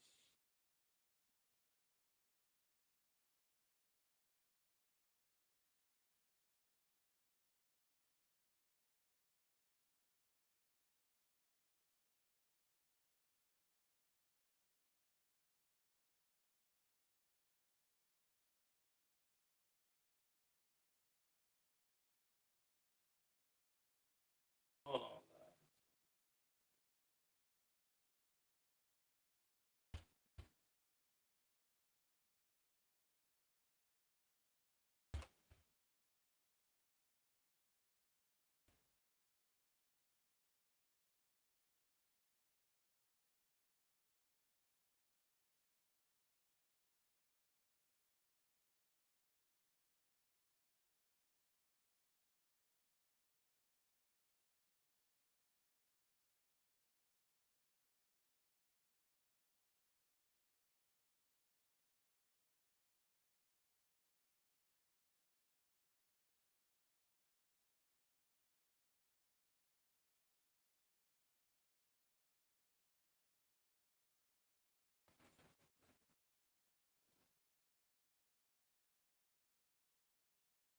Now, hopefully, I can see this without this coming up.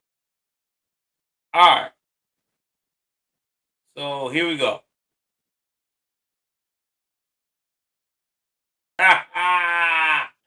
Found Captain Winky. Oh my god, bro. So we're gonna talk about the U.S. women national, the U.S. soccer women's national team. Now, if you don't know the U.S. women national team soccer, which is soccer team, they got backlash over the whole time while overseas. Now, while they was overseas, Megan Rapinoe and all these people on the team did not show any kind of solidarity to the American flag. They had no type of patriotism. Every time you turn around, the flag, before the ceremony start, you got all these other countries. Even these countries didn't even have freedom of speech like we do. They celebrating their country's anthems. They're saluting their country, being proud countrymen. Not the U.S. women. No, they on that woke shit. They oppress. Women ain't got it good in America. America sucks. Blah, blah, blah. You know how they do, man. And that's why I don't feel sorry for what happened. I don't. I'm glad they got kicked out. Because we don't need you on the front stage bashing America. Not to mention, Rapinoe is old as shit. She's about near 40. I'm glad she's retiring. She sucks. I mean, she doesn't even look good, for one. Number two, I mean, you look at some of the outfits she wear. Oh my God. Look what they got going on Twitter, what she did. Hold on for a second. Let me see if I can play this clip. What's up, Pooh? 10, 9.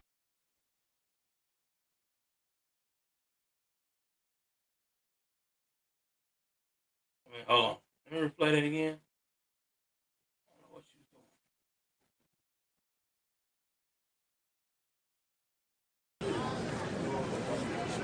What's up, Pooh? 10, 9. She just signed it and like, here, take that shit. I don't want to talk to you. I don't want to get to know you, fan. You get on my nerves.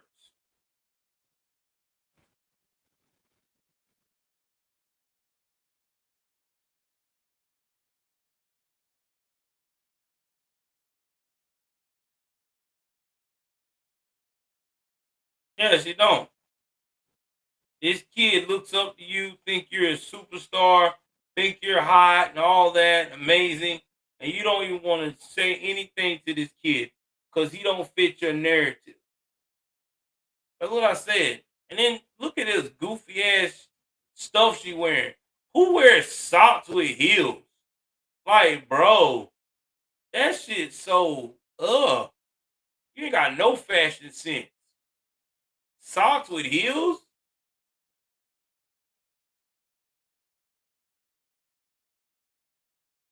They probably did. Boom. Like I said before, I don't trust her. I've never been a fan of hers. I think she's fucking completely dumb. Anybody that every time you turn around, you always hate them what America stands for. I can't deal with you. You're sickening. You really are. You're disgusting. See what we got going on here.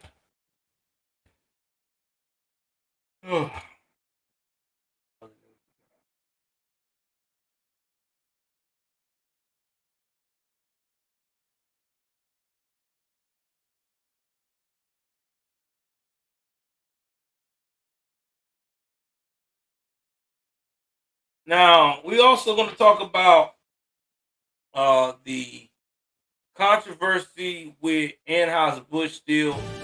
The air. All right, Anheuser-Busch still reeling from its woke stunt promoting Bud Light with... Is talking. And I'm going to let y'all hear what he says. Fair use, fair use. Transgender activist Dylan Mulvaney. On Friday, the Anheuser-Busch heir, Billy Bush, not to be, well, confused with the journalist, had some harsh words for the company amid the seemingly endless fallout. Take a look. I think my family, my ancestors would have rollen over in their grave. They were very patriotic. They loved this country and what it stood for. They believed that transgender gays, that sort of thing was all a very personal issue.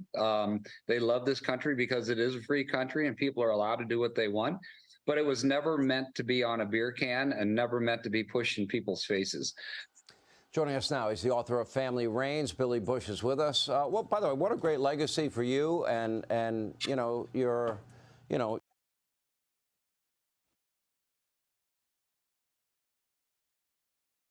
Y'all, let's give a shout out to Billy Bush.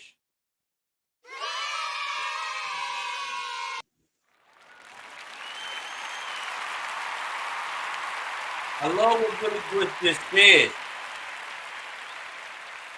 Billy Bush said there is no way that his family would have ever approved for this to go on in their company if his ancestors was alive. Nothing else to be discussed or said. They don't stand on that. But see, since you got what you call corporations and your board members, your chairmen and stuff like that involved, there's nothing they can do, but you got to go through the rigmarole. You know, you got to talk with them. You got to find out, okay, why did we choose this marketing person?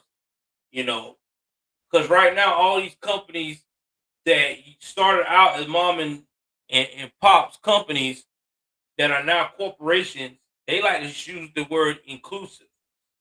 They love that shit. That word inclusiveness, they act like that's like the best word ever. But what is inclusive? I mean, you can include anybody. I mean, I can include my wife into my broadcast. That's inclusiveness. I can include my dog. I can include my pets. So inclusiveness does not really stand for shit. It's just a code name for them to say, we're going to disrespect you as the American people. We do not care what you stand for or your values or what you feel is best. And this is how this becomes an issue, out of control issue at that. So I have to say that I have to show a lot of love and respect to Billy Bush for saying, yo, this ain't us. This is not what I want. This is not what I thought was a good idea. But the problem is, Billy, somebody in your family or your circle signed off for it. And whoever did, I hope you got rid of them. Because now it's going to be a miracle to get these people back. All right. So I see my list is diminishing. I wonder if ABL must be on tonight. Hold on for a second. Because y'all is like, I didn't see that many people at all now. Everybody is bouncing. Hold on. I think ABL is on tonight. Let me see.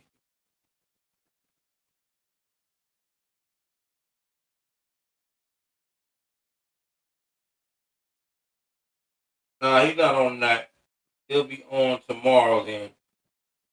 I thought he was on tonight. I just seen everybody bouncing. I know somebody's probably on tonight. It's either ABL or Salty Crack, I think. But it's all good. Let me see.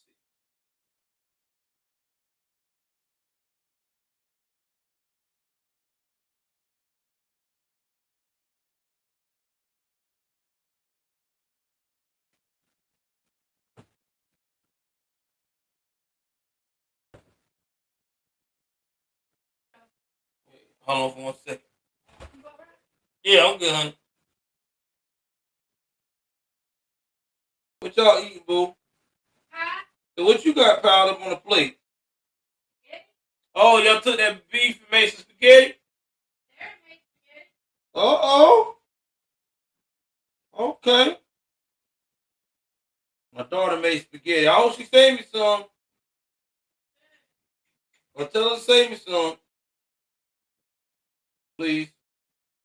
My daughter made spaghetti, y'all. She cooked tonight. I'm proud of my girl. Shout out to my daughter. So yeah, I don't know. So maybe they did. I think saw. I don't know who's online, but I know we dropped right then and there. So it'll probably come back. All right, let's move right along here from Anheuser-Busch.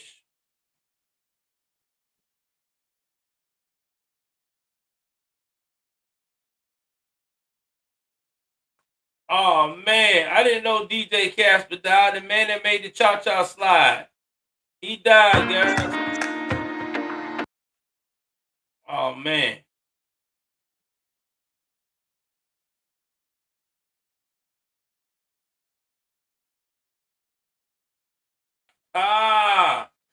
And here's another liberal city. Well, the migrant crisis is spiraling into a in the city are overflowing. For example, the Roosevelt Hotel, which Mayor Eric Adams designated in May as the main intake facility. All right, now this is in NYC, right? People are sleeping on the streets.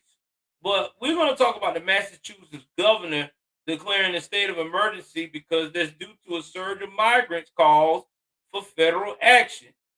She said there's 20,000 people in that state.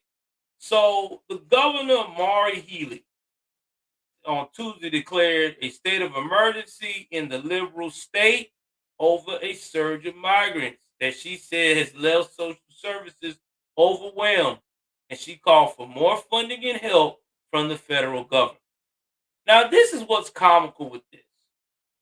They ask for more help for all this federal funding, but they never get it. Why don't they get it, Joel? Because the Biden administration do not want to give them more money. They don't want to deal with this crisis. They want you as a state to figure it out because that means they got to be accountable. So what do you do to keep from being accountable? We already know. Let someone else handle it.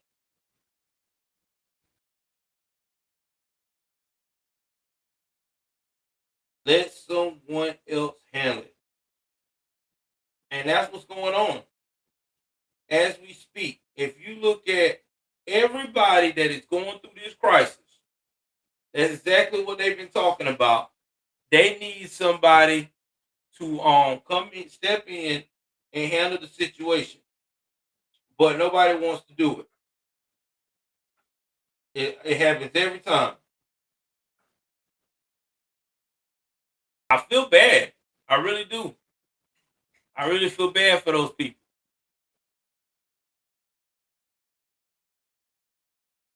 I really do feel bad. But psych, I'm lying. I don't. I'm sorry. I don't. I spoke too soon. I don't at all. And let me tell you why I don't feel bad for them anymore. I don't feel bad for them because half of these places wanted to be and is inclusive, right? They said that they wanted to be a what kind of city? They want to be a sanctuary city. Okay, these fools did not understand when you are a sanctuary city, this is what you got to deal with. You're going to get overcrowding. You're going to get higher crime. You're going to get a lot of upset citizens because you got to find places to put these people at. And you're going to run out of room trying to find them places to put them at. And then you're going to get pissed off when these people tell you they do not believe in your system. And it's just facts. I'm telling you now, it's facts, man. So I don't know how they gonna rebound from this because people are not happy at all.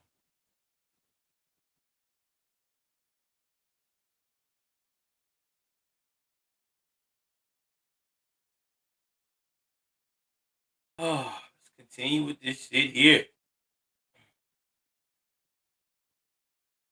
Now, she said her state got nearly 5,600 families, which is about 6,000 families, or more than 20,000 people in the state shelter. And they love to talk about that COVID. Man, ain't no need to talk about COVID.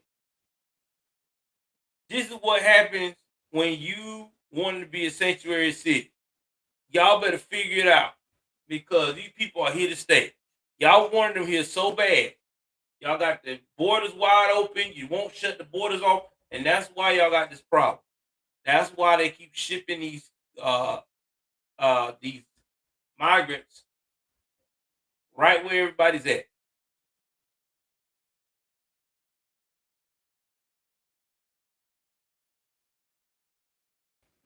Right where everybody at.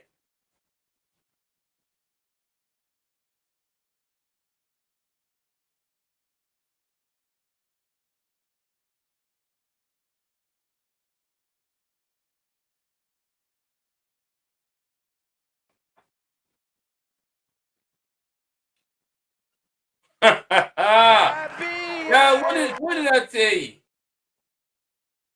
What happens when I told you that black privilege starts overshadowing common sense.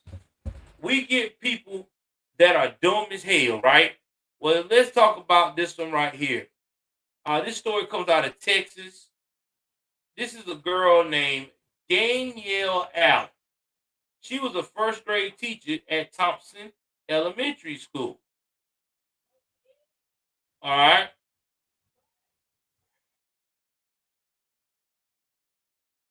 Now, she used a burner account and used the pseudonym Claire Cow.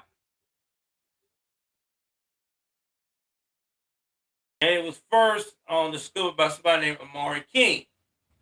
The Mesquite Independent School District called the post racist Tuesday, adding that the teacher would not be eligible for rehire. See, she had an offensive statement posted on her account, which it used to be Twitter, it's now called X. Do not reflect the values and standards of Mesquite ISD, which is I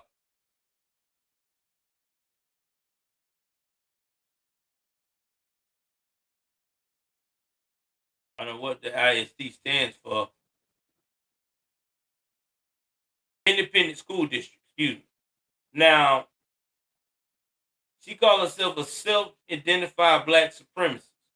Told you black supremacy is what's going to happen. You're going to see dummies like this.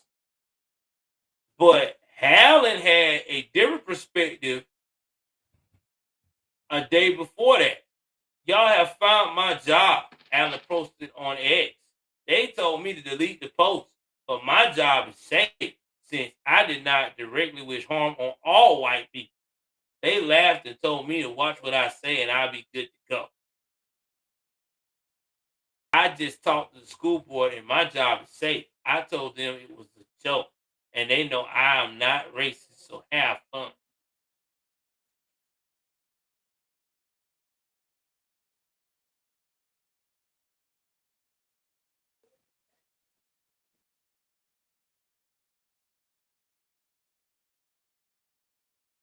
Wow. And listen to what and this is over the way the little boy looked.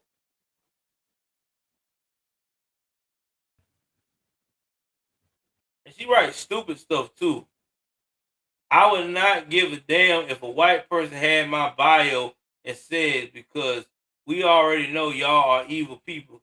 So it's right on brand. And there are definitely white pages on here with my bio and worse. Wow. Like, I'm baffled as F seeing a white man in my house. I can't believe it. This is supposed to be a black person only house. I'm so mad right now.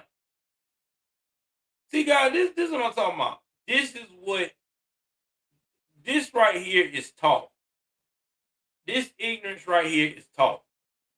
See, this chick right here, man, her family has taught or allowed her to get away with this type of energy for the longest of time. And she got comfortable. She got so comfortable that she thought because she's in the school district, independent school district, she could talk about killing a white person and she could keep a job. Newsflash, it don't work that way. I don't want you around my kids. I'm sorry, if I'm a person with white children, which I am, I don't want you teaching none of my kids because you're the type of woman that you would prey on them because of the color of their skin, not the content of their character. And then you call yourself a black supremacist? Well, listen, good luck finding a job in Texas now. Well, you probably will. She'll probably get another job. They'll probably let her work in the Houston, Harris County area. Because, you know, Harris County and Dallas, Fort Worth, Dallas area, they always forget it. They always let these crazy nuts continue to work in this type of foolery. Damn, man. Just a knucklehead. Go on to the next one. Knucklehead of the fucking year.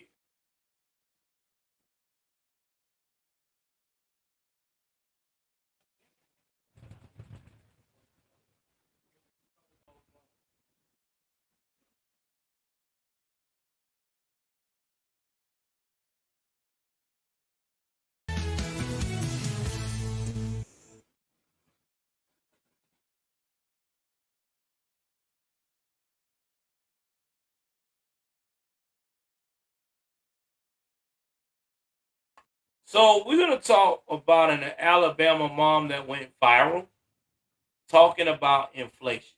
Now we talk about this a lot on my channel. That inflation is insane in the US of A, and it's so bad right now that we cannot raise enough money to maintain a healthy financial lifestyle. Let's talk about it. During the pandemic, the first thing we saw went astronomically high was used cars. Remember, you could get a used popular car, V6 Dodge Charger. You could get a used V6 Dodge Charger on an average between 17 to 18,000 if it was a V8. So if it's a V8, 18 to about $20,000, and it could be about roughly maybe 6 to 7 years of age. All right, and that's facts. So if it was 2013, 14, and 15, you're good. You know, it was pretty reasonable. Fast forward now to 2023.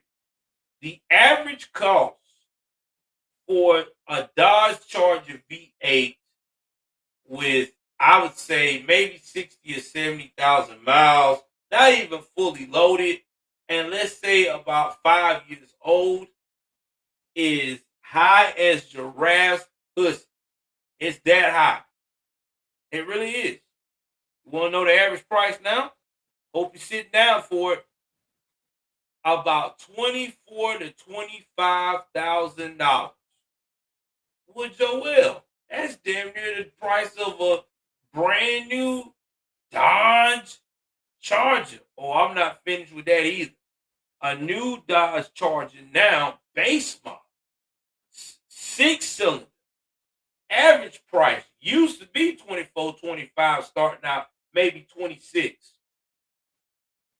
Nope, not any damn more. It's about $32,000 to $30,000 entry level. You can't make this shit up. $30,000 to $32,000. Everything has gone up.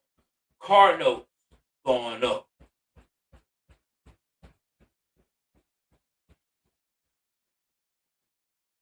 Crazy. Very crazy. But let's talk about what this Alabama mama saying about her children. She said that she's got 2 adult children, okay? And she has to hear them talk about the financial realities that's facing her millennial and Gen Z children. Now, I'm right at the beginning area of millennial, and I'm at the ending era of Gen X. So I fall in that category. I'm what you call an exennial. Now, Jessica McCabe got some backlash because she said it's not 1988 anymore. We have to, as parents, realize the economy have changed. I understand inflation prices always go up, but I think that lately the wages are not keeping up how big inflation has gotten, and we have to listen to our children. Now, McCall posted a video on TikTok, got 11 million views and counting. She talking about she feeling helpless as a parent. Her kids are grown adults. Her oldest is 28. Her youngest is 25. She thought by teaching them to work hard, you get a good job, you're going to get the things in life that you need. All right, work for me. Why wouldn't it work for them? Because it doesn't. Because the world has fucking changed. Yes, I understand. Struggling is a part of life. We all struggle. But there's a difference between struggling and drowning, she added. She talked about the American dream is still achievable for younger generations, specifically given the state of the U.S. economy. The reason why I made the video is because I was so frustrated. I went out yet again with my son to go try to find an apartment he can afford, she said. Half the places I felt like should have been condemned and that he could afford. And the other half, they're running 4 times your rent. They want you to show that you have like 4 times that. So it was getting frustrating. And that's true. Me and my wife went through that with trying to find a place to rent. It's not easy. Yeah, look it up, Claude. Look that shit right now. I'm quite sure it's about $32K.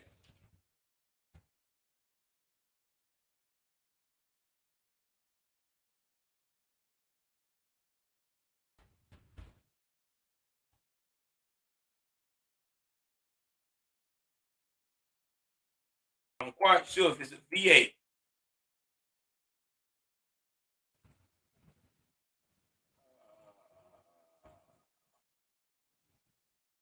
Quite sure. I'm about to send it to you. I'm about to show it to you. I'm quite sure it's 32.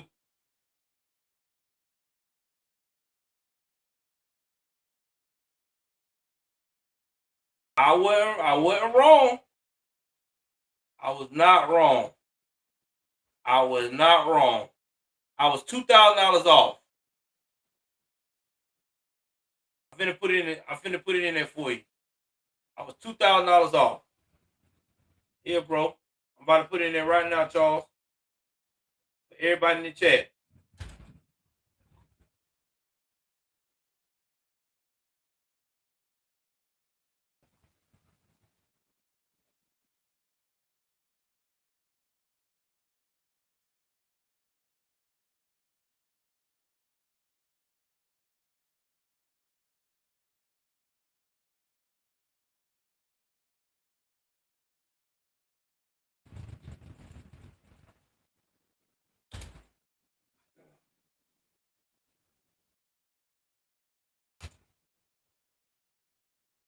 I don't know what it is. And I know what it is. A base model. And that's for the SXT. We're not talking about the V8. I think the V8 is like 37. Quite sure it is. Yeah, man. And it went up, bro. You can't get no charger like you used to. Those days are over.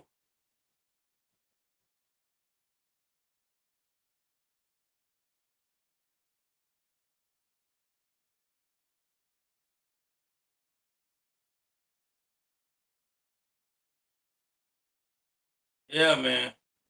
It's crazy. And here's another thing you gotta look at too. When you're doing when you looking for the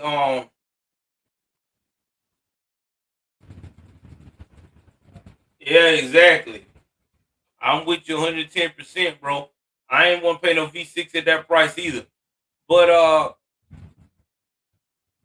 what gets even more crazier is when you go to try to find you an apartment now. When me and my wife was searching to try to find us a place to stay, bro, it was hell. It really was.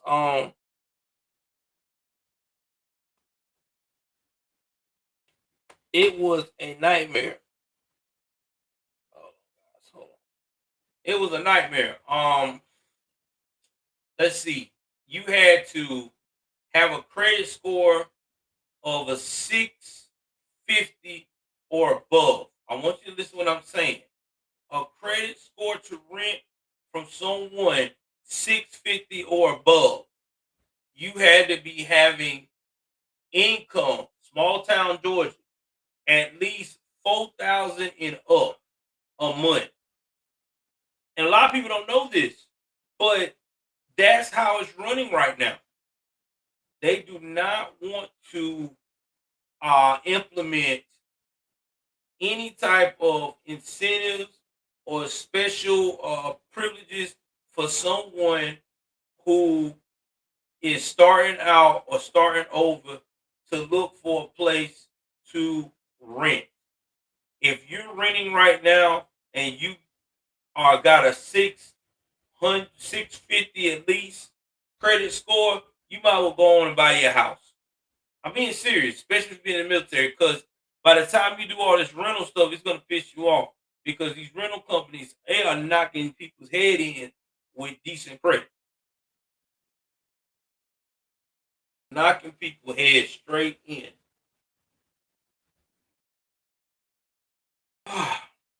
So, she had every right to feel that way. You're trying to help your children find a place to stay, and they got inflation and all that stuff. And it is. And then if you go to college,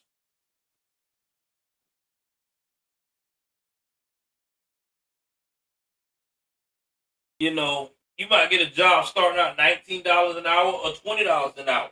And you might get a raise where you at $23, $24, $25 an hour. But the problem is, if you in a certain city, that might not be that much to keep you afloat.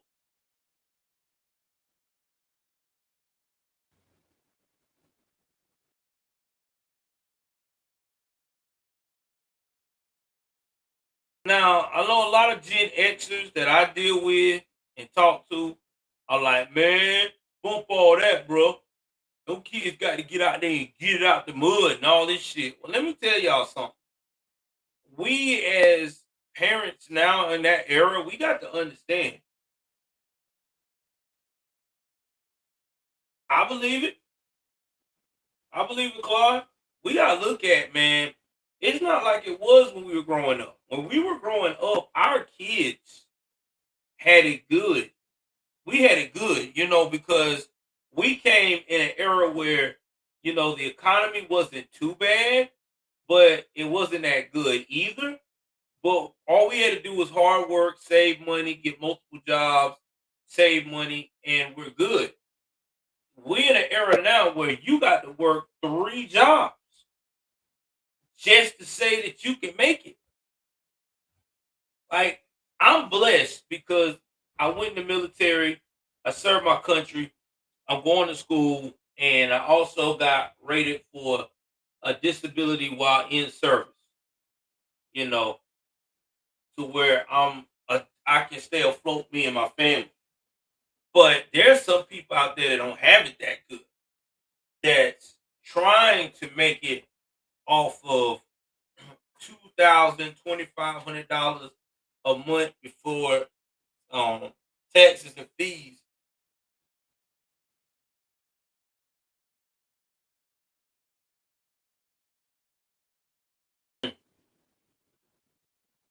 Crazy, man. Shout out to the Alabama mom trying to show people that Gen Z and some of these millennials, sorry about that, y'all. Some of these millennials, they need assistance too. Real talk. Oh yeah, Bidenomics is hard, bro. You let these liberals tell it though. He's got the best economic plan since known to man. But yeah.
Oh man, this is bad right here, guys. I know I had a story. I don't know, man. A lot of people get killed.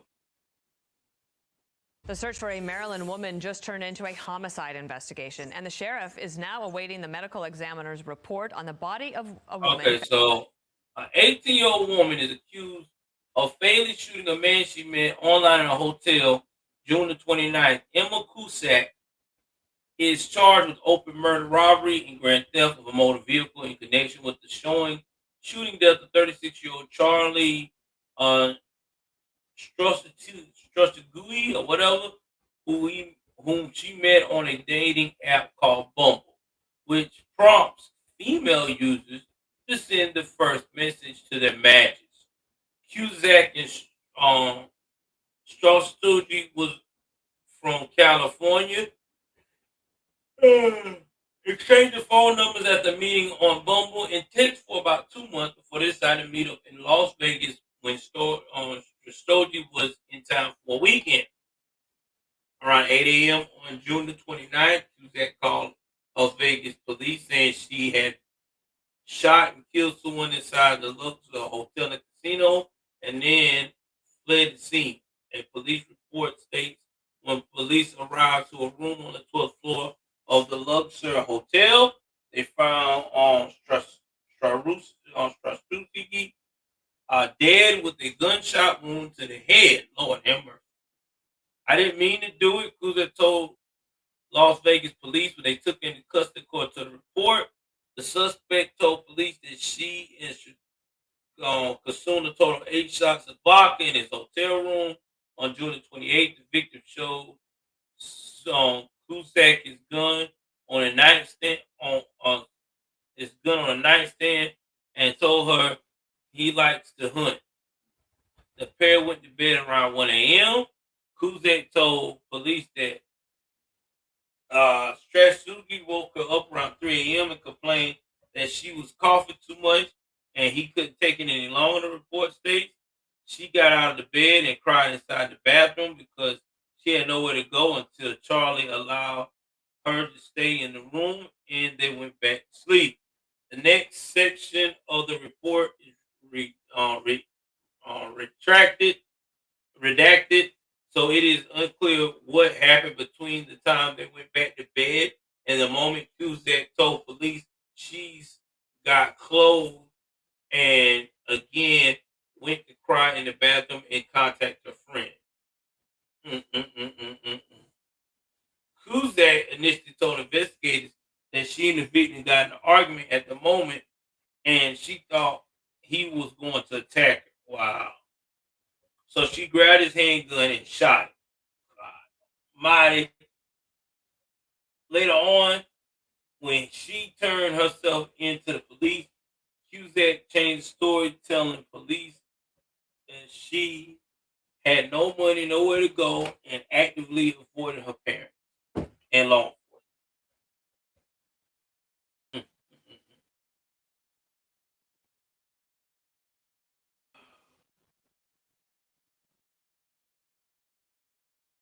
Y'all, listen, I'm going to tell y'all something. And I'm going to tell young people, especially young men, real talk about this online dating game. Just because you meet a female and she good looking, that you cannot die. There's a lot of demented women out here. And if they feel like that you an easy target, they're going to do just that. So I would not suggest that.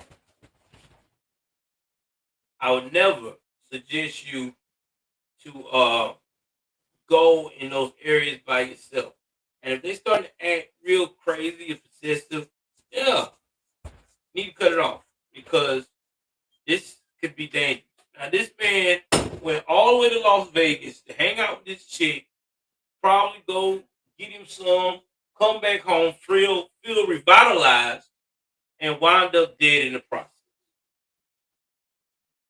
It hurts, man. It gotta hurt. Rest in peace, man. Rest in peace.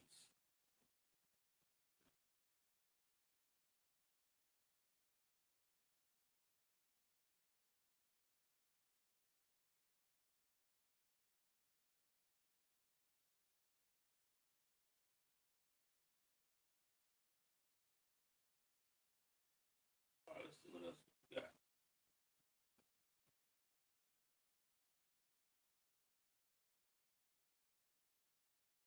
Well, that's it.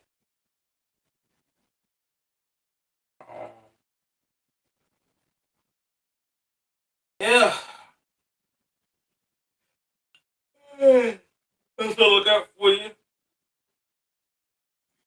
Well, again, um,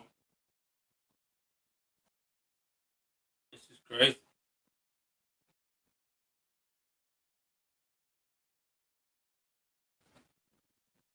So anyway, guys, we did it. This is the longest stream I've ever done on this channel. 3 hours, 1 minute, 44 seconds. Shout out to y'all. Shout out to the super chats tonight from Danny. $5, $10. I appreciate you, man. You didn't have to do it, but you did it anyway. Anybody want to give me a super chat, please do. It helps support the channel. Please like, share, subscribe.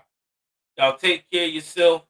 I'm finna get my ass something to eat and play my fucking game and get my black ass to bed. I love y'all. I am out.